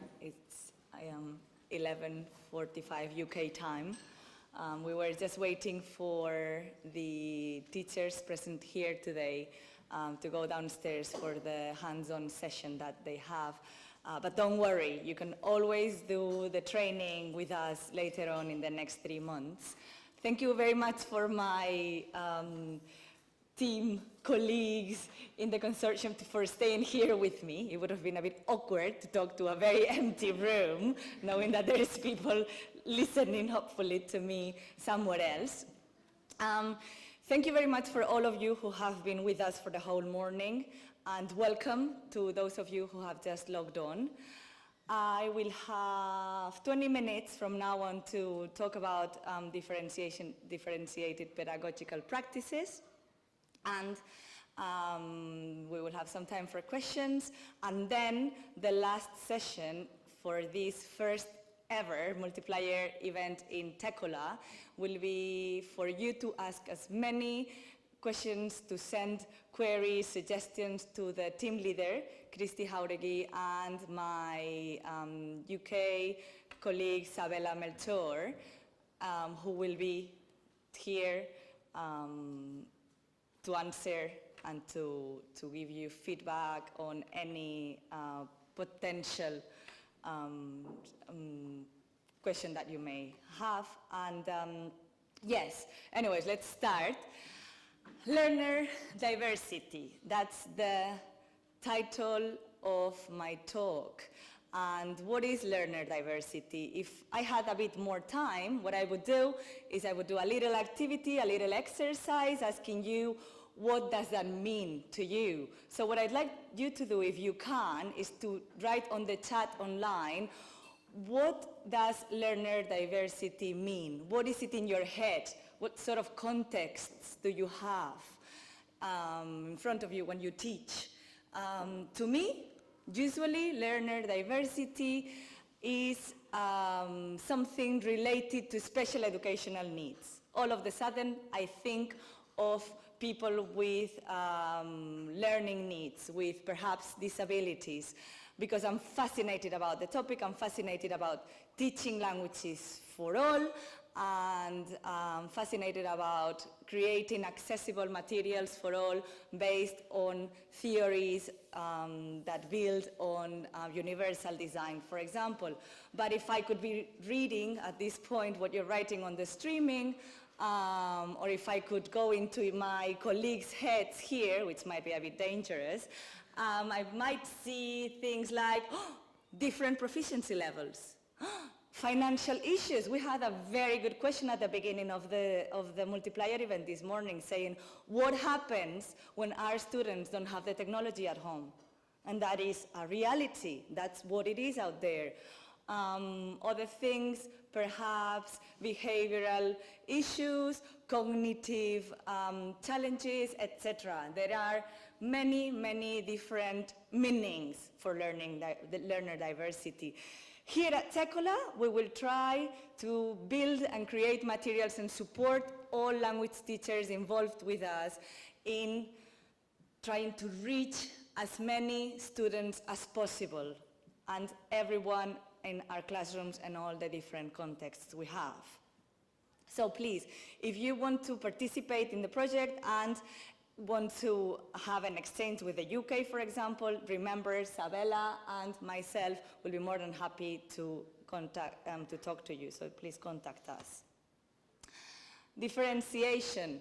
What is differentiation? Perhaps we can find an easy way to define it, not as complicated as all the different meanings for, we just saw for learner diversity, which would be the process by which differences between learners are accommodated so that all students in a group have the best possible chance of learning. That's a very sort of basic definition from the UK Training and Development Agency for Schools. However, differentiation has multiple interpretations, or perhaps not interpretations, but it materializes differently in different contexts. If I think of differentiation here in the UK, I know it's present in teacher training modules. I know it's a key skill for our teachers, and in specific for language teachers as well. I know it is a worry and something that is really high in the agendas of the teachers that took the survey that we had at the beginning of the TeCoLa project. And in the case of special educational needs and support in schools, for example, in the UK, all schools have a SENCO. It stands for a Special Educational Needs Coordinator. And it is a very active role and supports teachers. This, if I think of Spain, is not exactly the same. Not all schools have this kind of figure, and the case might be different in Belgium or in Germany, so we need to think of that as well. And in order to do so, what we are trying to do is to incorporate learner differences and differentiated pedagogical practices in the tasks that we are creating for you. We are designing them now and developing them now as well. And the tools that we are talking about, and I think it's important for you to see them, they are on this open educational resources pool. You have seen screenshots, but it is a very active and interesting website where you can actually, where you can already find tasks for you to adapt. As I said, we're talking about different contexts. They are very easily adaptable, and they are there for you to fit them into your contexts, and we can certainly help with that. Going back here, very quickly, sorry about that. Why? Why do we need to differentiate? Well, we need to differentiate in order to facilitate and support inclusive education and become better at teaching all students together, regardless of their abilities, disabilities, or background experiences. We see more and more that our classes are heterogeneous. They don't look anything like, perhaps if you are younger they do, but if not, they don't look anything like the type of classes we experienced when we were younger. So we need to bear that in mind, and we need to know about the different approaches there are for differentiation, and perhaps just take a multimodal approach and use different ways of teaching. Here at TeCoLa, our aim is to target diversity in 3 interrelated levels. We want to target it, as we said, at local level, perhaps start small and see what is the context that we have and the diversity in our classroom. Then we would also like to include as many institutions as possible. We want to have Montessori schools, we want to have vocational schools, and we all obviously want to have as diverse as possible secondary contexts with different challenges and with different diversities. And obviously, we also want to go international. We want to have exchanges, gamified telecollaborative exchanges in different parts of Europe or even of the world, if we can. Differentiation in TeCoLa. We are, at this point, considering two main dimensions: the teacher-dependent dimension and the student-dependent dimension. That's what we have in our language classrooms. That's what we see. How can a teacher differentiate? There are experts who claim there are up to 7 different ways to differentiate. We have chosen 4. You might think of this with different terms. It's just an idea for you to see that we can just like target something and make a difference with just one specific thing. And the 4 things I'd like to mention are content, process, product, and environment. We will give you examples of all of these later on.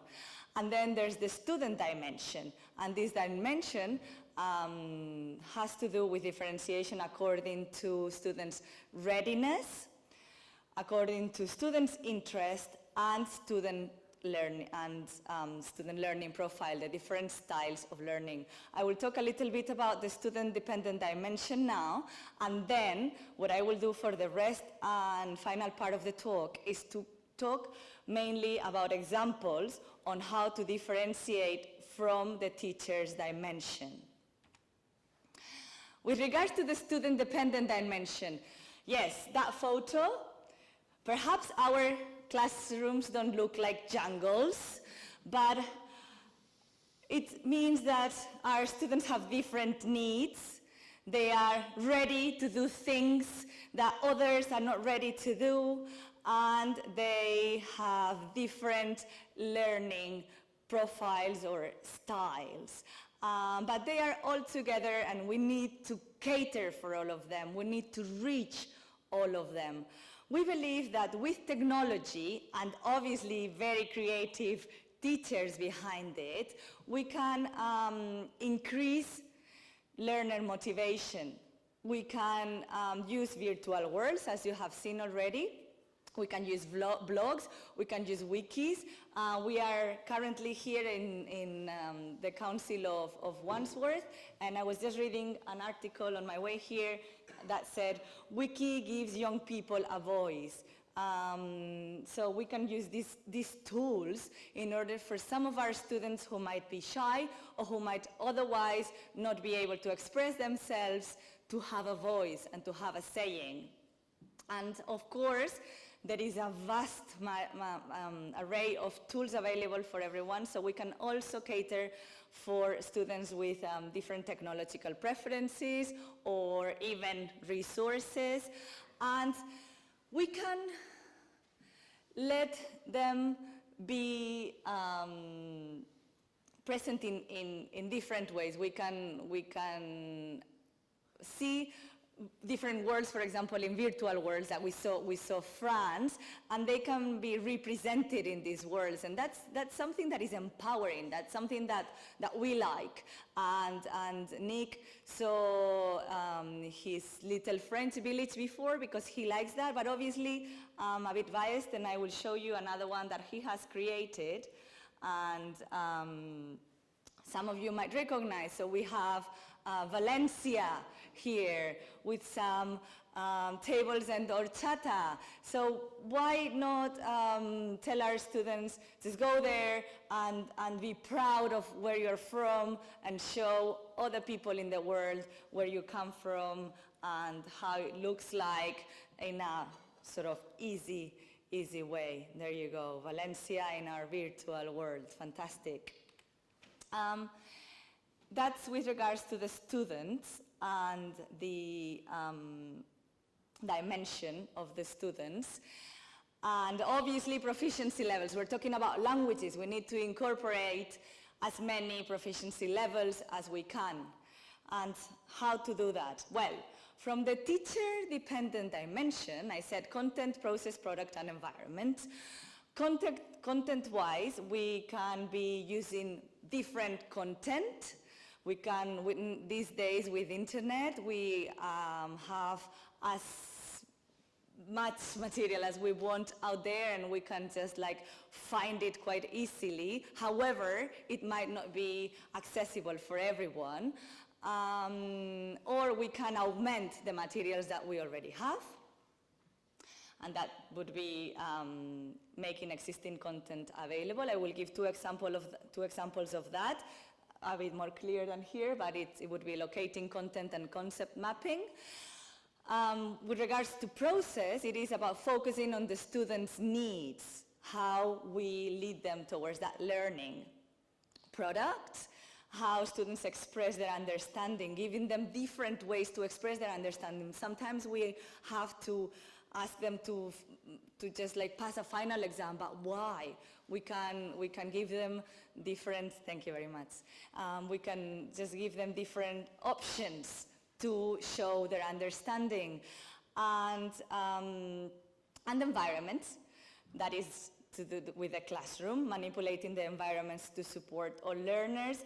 Obviously, when I think of a classroom, I feel that I'm limited. I've got 4 walls. I cannot spread my wings. I cannot fly like in the virtual world. I cannot sometimes move the tables. So, hey, technology actually allows us to manipulate that space. And while I'm saying this, it's coming to my mind that it is perhaps just choosing something from each of them, just using different approaches to teaching. It is obviously natural that if we like one approach, we will use that approach. But sometimes it's just about knowing about them all that we can start applying different things to different contexts. So how can telecollaboration and gamification facilitate differentiation? Well, content-wise, we can locate content quite easily in our open educational resource pool. We will always provide videos with subtitles that have captions so that students can read at the same time that they see the videos, and they can also link what they see to vocabulary, so perhaps it even leads to some vocabulary acquisition practices with the images. And in any case, if you need other videos, just remember using subtitles is crucial.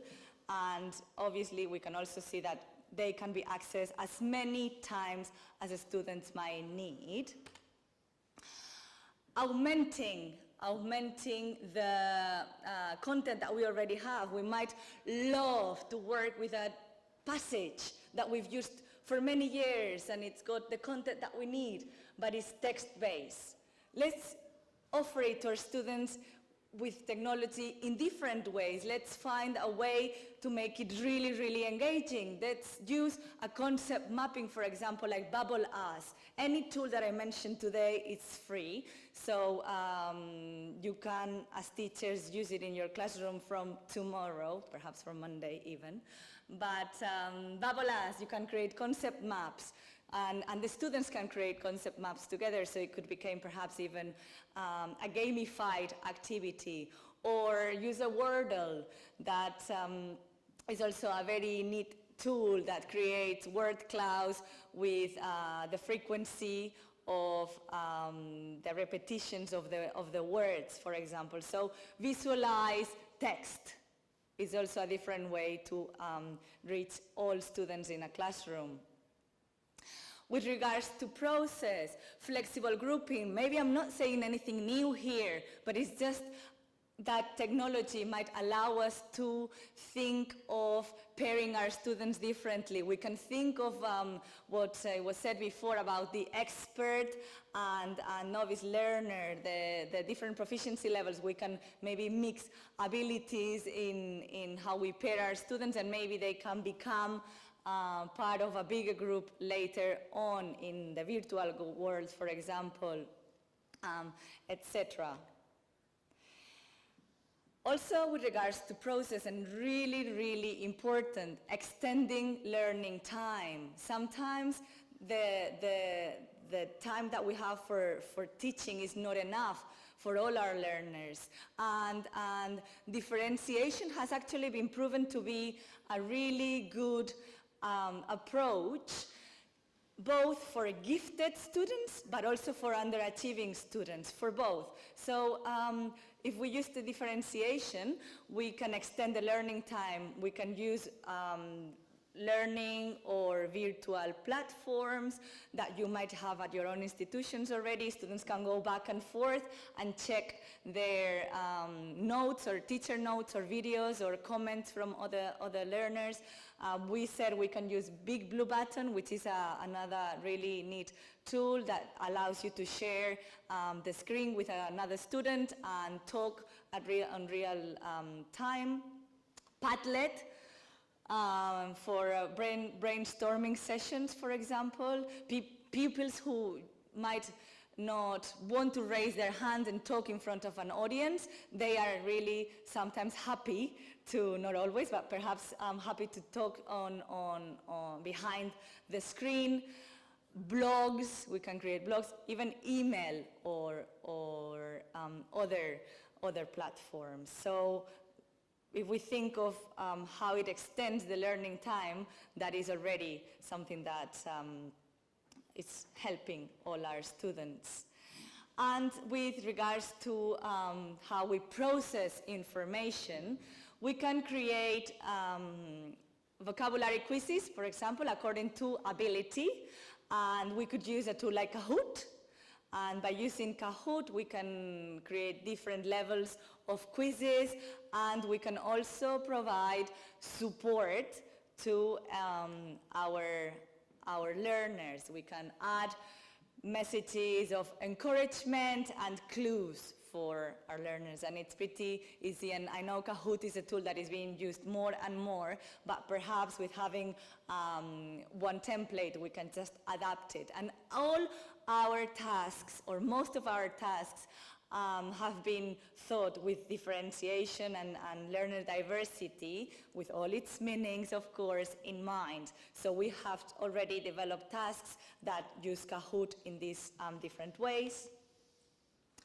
Products, for example, let's think of digital storytelling, and the potential task could be, when we were writing this presentation, sadly, the Grenfell Tower accident happened, and we thought of organize a fundraiser for Grenfell Tower victims. Perhaps we organize that as a task, and then we don't say, and the product for this has to be done as a presentation to the class. But we offer different ways for students to present their understanding. It's really important, and that will motivate them, and that will give them autonomy and empower them.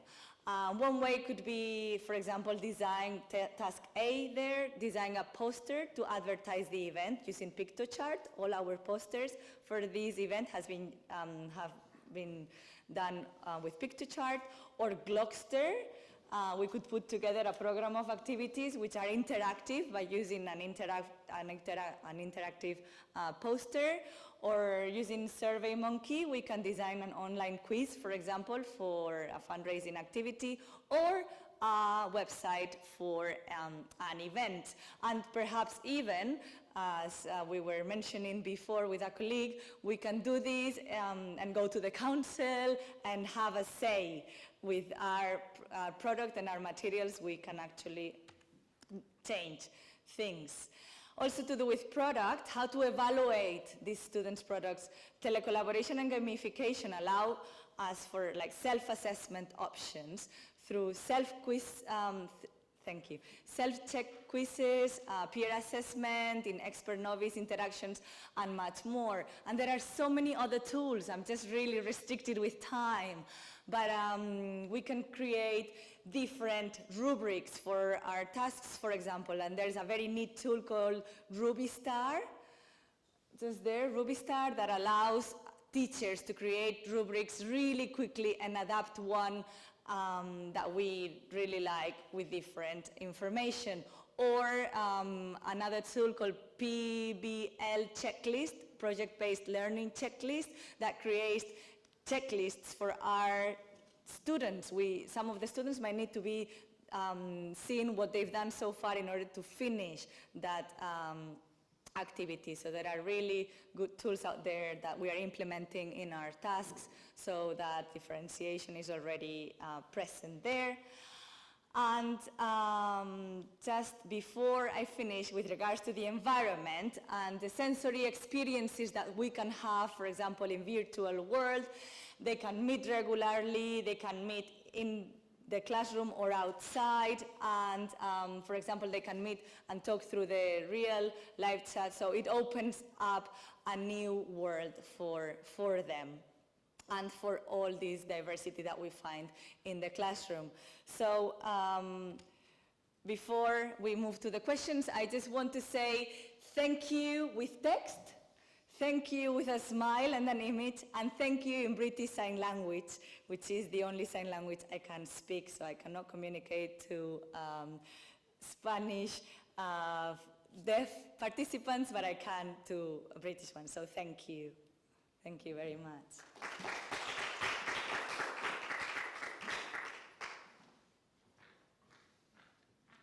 And now we only have the streamers to ask questions, or perhaps my colleagues. I could start telling you about the comments that people wrote when you asked them to write on the chat, if you want, and then we'll let them ask more questions maybe. Absolutely. One of the participants says that learner diversity is primarily the diversity in ability. You get a student who has a wide vocabulary and strong pronunciation and solid grammar sitting by someone who can barely say, I see a cat. That's what one of them said. Mm-hmm. Then another one said, self-confidence is what first comes to my mind when I think of diversity. Absolutely. And someone said, same for motivation and engagement. So let's wait and see if they ask any particular direct questions. Those were the comments they wrote at the very beginning. So we'll see. Yes, I absolutely agree with one of the comments that said, the second one, self-confidence, absolutely, yes.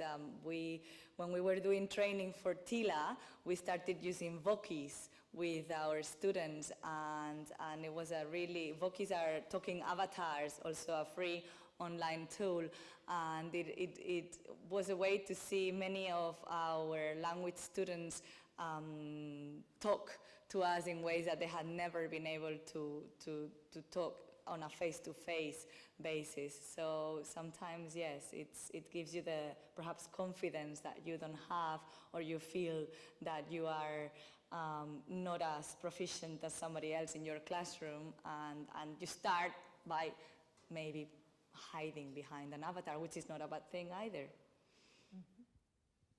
Very true. We'll have to take into account that they are 30 seconds behind us, so they will hear these 30 seconds afterwards and they might react later.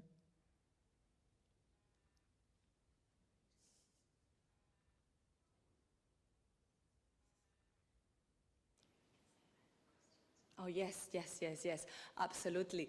There is time now for questions about the project with the team leader, Kristi Jauregi, and not only about the project and about all the presentations this morning, even perhaps because we have some of the experts here in the room, but also how to participate.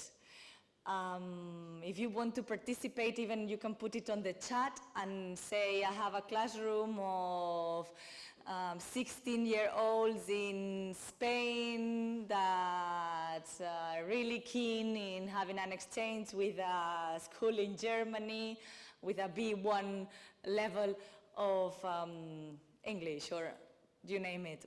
It's a very good moment for those of you who have those sort of burning questions on how to take part and how to start interactions and interacting with other teachers in this project to do so. So shall we start with that? I think it's when we said we would. Thank you very much. Thank you.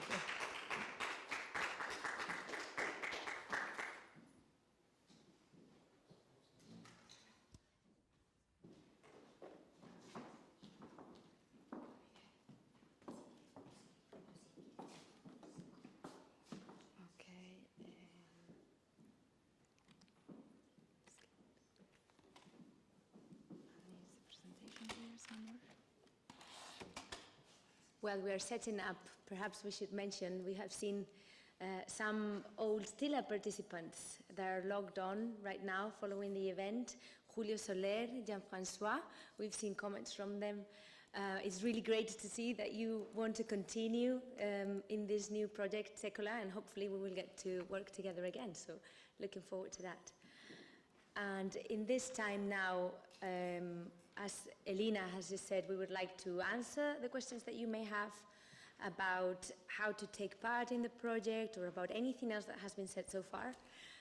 And in the absence of those questions, we will give you a bit more information on how to go about it and what we expect for the next few months.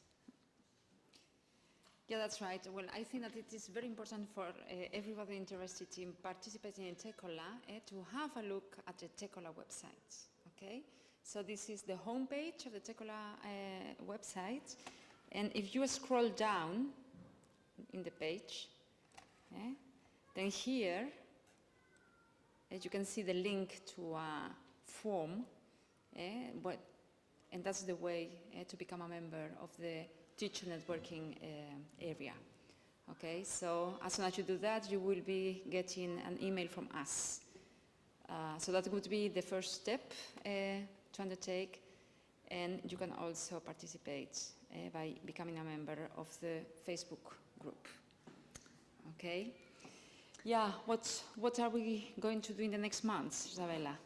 So we are about to embark upon the training stage. So all those of you who have contacted us or contact us in the next few weeks or perhaps months, saying that you want to take part in the project, we will arrange for training for you, and that could be face-to-face where possible or online. So just drop us an email and we will get the ball rolling to see how we can offer that training for you. In the meantime, you can start thinking about the groups that you would like to involve, give us basic information, as Kristi has just said, about their age, the level that they're on, the language, and we can start seeing if we've got any partners for you. Or maybe you're already working with a partner teacher in Spain or in France or in Germany or in the UK, and you think that they might be interested in doing this with you, then that's great, because you're already a few steps ahead. You're already going to be working with somebody that you know, that you have collaborated with in the past. We can get everything set up for both of you. So that's a way of doing it. And as I say, training starts now. Micro-pilots, as we call them, start in the next few weeks and months. So do drop us an email and we will get started and setting things up for you. I was thinking that perhaps we should mention, if there are no questions yet, we should mention about the privacy of the environments that we use. I think that we haven't emphasized that enough so far in our presentations. All the environments that we use are secure and safe because we control them. So the virtual world that you saw earlier, not anyone can wander in and log into the world. Only those people who have accounts created by us. So the process is that you as teachers contact us and say that you would like your students to use the virtual world. In that case, we create the accounts for you, and in the same way that we would do for other teachers that wish to participate. And those are the only uses that you may find in the virtual world. It's not like Second Life or any other open virtual world where you can bump into anyone who happens to be logged in there. No, this is looked after by us. It's only secondary schools or further education schools students that you will find in there. We monitor the environment. Nick knows every time that a user logs in and keeps a close eye on that. So you can be sure that safety is being safeguarded by us. And the same thing for the rest of the tools that we use, for example, for the video conferencing software that is integrated in our Moodle area, in our Moodle platform. Only those of you who have the usernames and passwords that we have created can access it. We can record the content if you feel that you want to know what happens in those student interactions. We can record the content for you to have a look at later.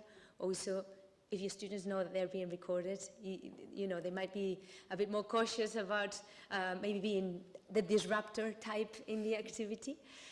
So just to reassure you that all of that is taken care of, and we are very aware that we're working with underage students. Yeah, and we are also using open source environments, okay, which are special for education. And we are hosting all these tools in our servers. So everything has been looked at. Yeah. So any questions? No questions. They are very shy at the chat. Don't be shy. Encourage them. Well, I think the important thing is to follow us at the website, because all the information related to the training, to the online meetings, to the face-to-face meetings will be placed there.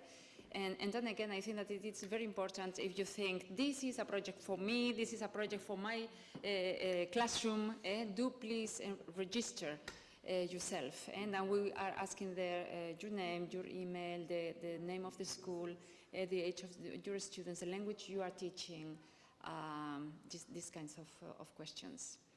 Yeah, so do please do that. Harry was suggesting that we could go there and they can see us. Perfect. They haven't seen us. Of course, yeah. Some people in the chat know us. Okay, yeah, maybe it is important because many team members have been looking at the chat at YouTube, so maybe it is now the time to come here so that everybody knows. Sorry, there are some questions and comments. With Kristi and Sabela, just a minute. So we have one question that says, I am still not sure how to apply for the workshop if I am not participating because I work at university, not secondary school. Yeah, and that's one of the issues, okay? Our target groups are language education, teacher education. So if you are a teacher trainer, so you could have the possibility to cooperate with us, yeah? But otherwise, it is, the telecollaboration will be organized with secondary schools. Yeah, so if you are a teacher trainer, teacher educator at a university, you may collaborate with us, but the focus is again on telecollaboration at secondary schools. Yeah, but maybe it is important to say that there is another project, TeCoLaboration, which is about telecollaboration at university level. Okay, if you take Google and you write down TeCoLaboration, you will get plenty of information on that.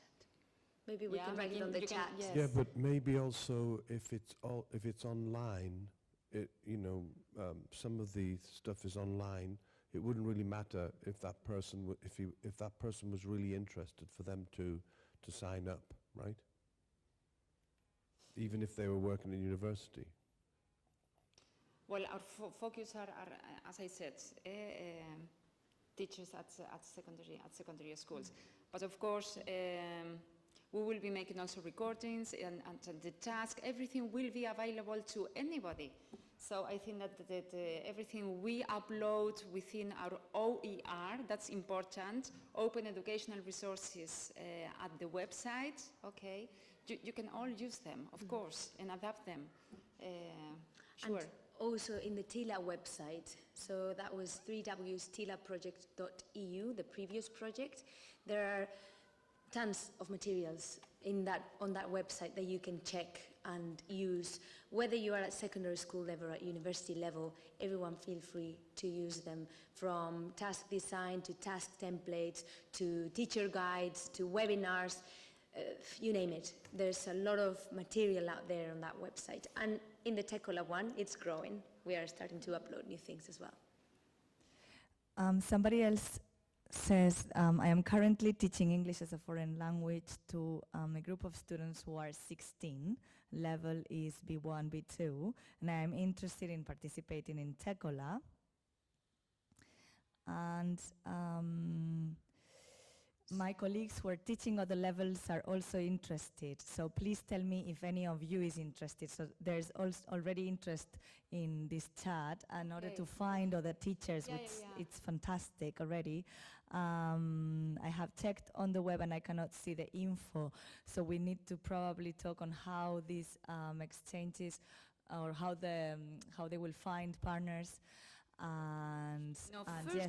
First of all, you have to register. Maybe you can show again how to do that, and perhaps also maybe briefly talk about the languages we are looking for from the interested teachers we have so far, and the lingua franca. Yeah. Okay. This is the homepage of TeCoLa project. Okay, and if you scroll down, right, then here. You can find a link to the registration form. So this should be the first step, okay? Important. And then you will be receiving an email from us, and then you will be getting all the information necessary for the training, but also about how to find colleagues in other countries and start organizing the telecollaboration exchanges. Okay, but the first step is again to come here. So it is the homepage of the TeCoLa project. Scroll down, and here you have the link to the registration form. Okay, join the TeCoLa Teacher Network, and this is what we need now from you. Okay? And in any case, you can always drop us an email if you've got any more questions, or the form didn't do it for you, you couldn't find it, you couldn't make it work, drop us an email. Perhaps we could write down some of our email addresses in the chat. No, but this is... There you go. You've got the generic one as well. Yes, the TeCoLa uu.nl.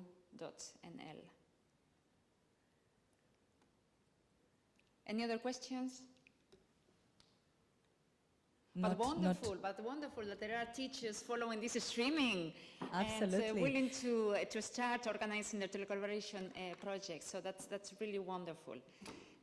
So as I said, at the end of September, beginning of October, we will be giving those training sessions. And there will be like once a week online on different issues. We will go online hands-on to the virtual world. We will use also the video communication environment. We will learn about how to create and include gamification in the virtual world, etc., etc., etc. Okay, so, or maybe it is the moment now that the rest of the members of the TeCoLa members of TeCoLa can come who on haven't screen, been presenting, but who are working very hard, and they are the ones who have been answering or reacting to your chat. Maybe you can introduce yourselves. Okay, I'm Begoña Clavel, and I come from the University of Valencia. So I'm sure there are people there who know us, because I've seen their names. Have been, taking control of the chat a while ago, so you read me. And this is Martine. She was also in charge of the chat at the beginning.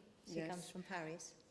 Yes, from Paris, but now I'm based in Bordeaux. Exactly. And I'm really happy to be part of this wonderful, exciting TeCoLa project. And I'm coordinating all the teachers in France. So please try to send me an email if you're interested in this project in France, and I will find ways for you to telecollaborate with all our teachers within TeCoLa. Thank you very much.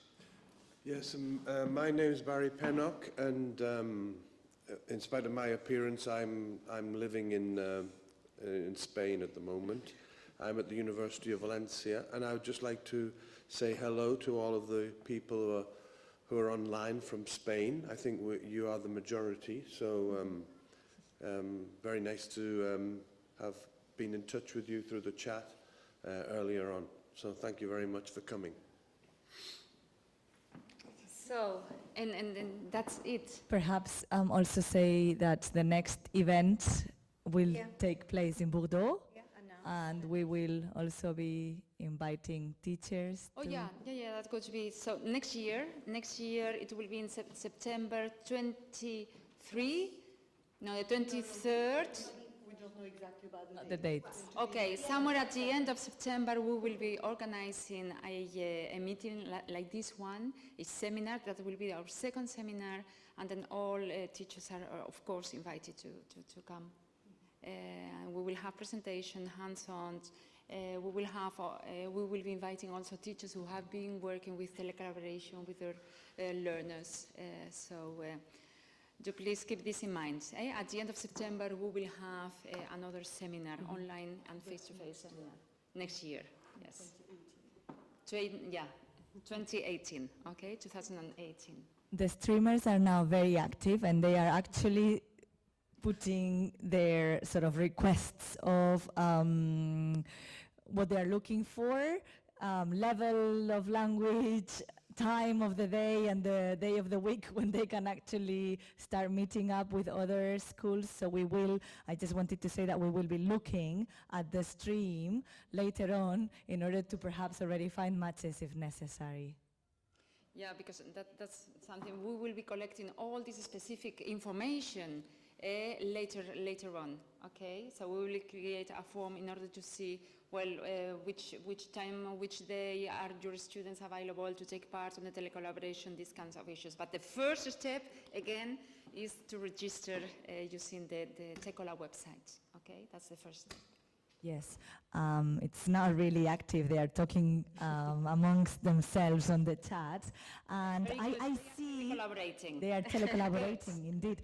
And what I see is that it's 2 minutes for departure. I see there as well, so they have 2 more minutes to telecollaborate. But most of them are looking for English exchanges. So if they have colleagues out there that teach Spanish, French, German, please talk to them about TeCoLa, right? Yes, because TeCoLa is about different languages. It is about Spanish, French, English, and German. Okay, so if you have French teachers, do please tell them about the TeCoLa project. Our Spanish teachers the same, okay? Because we want to have multilingual experiences, telecollaborative experiences. Yeah. So, okay. Yeah.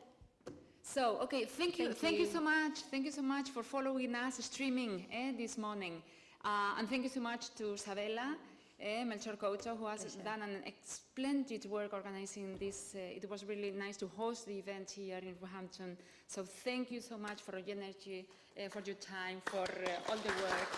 Thank you, and thanks Elena Vilar as well for all her help, and the students who were helping us on the day, and you for being there, the delegates who came here for being here today, and the whole consortium. As you have seen, it's a whole consortium of partners, distinguished researchers that have come here all the way from their home countries, Spain, France, Germany, Belgium, Holland. So it is really, really a pleasure to have been able to welcome you here at Roehampton, and that the sun is shining outside. So thank you very much. Thank you for following us, and we'll be in touch, I hope. Okay, thank you.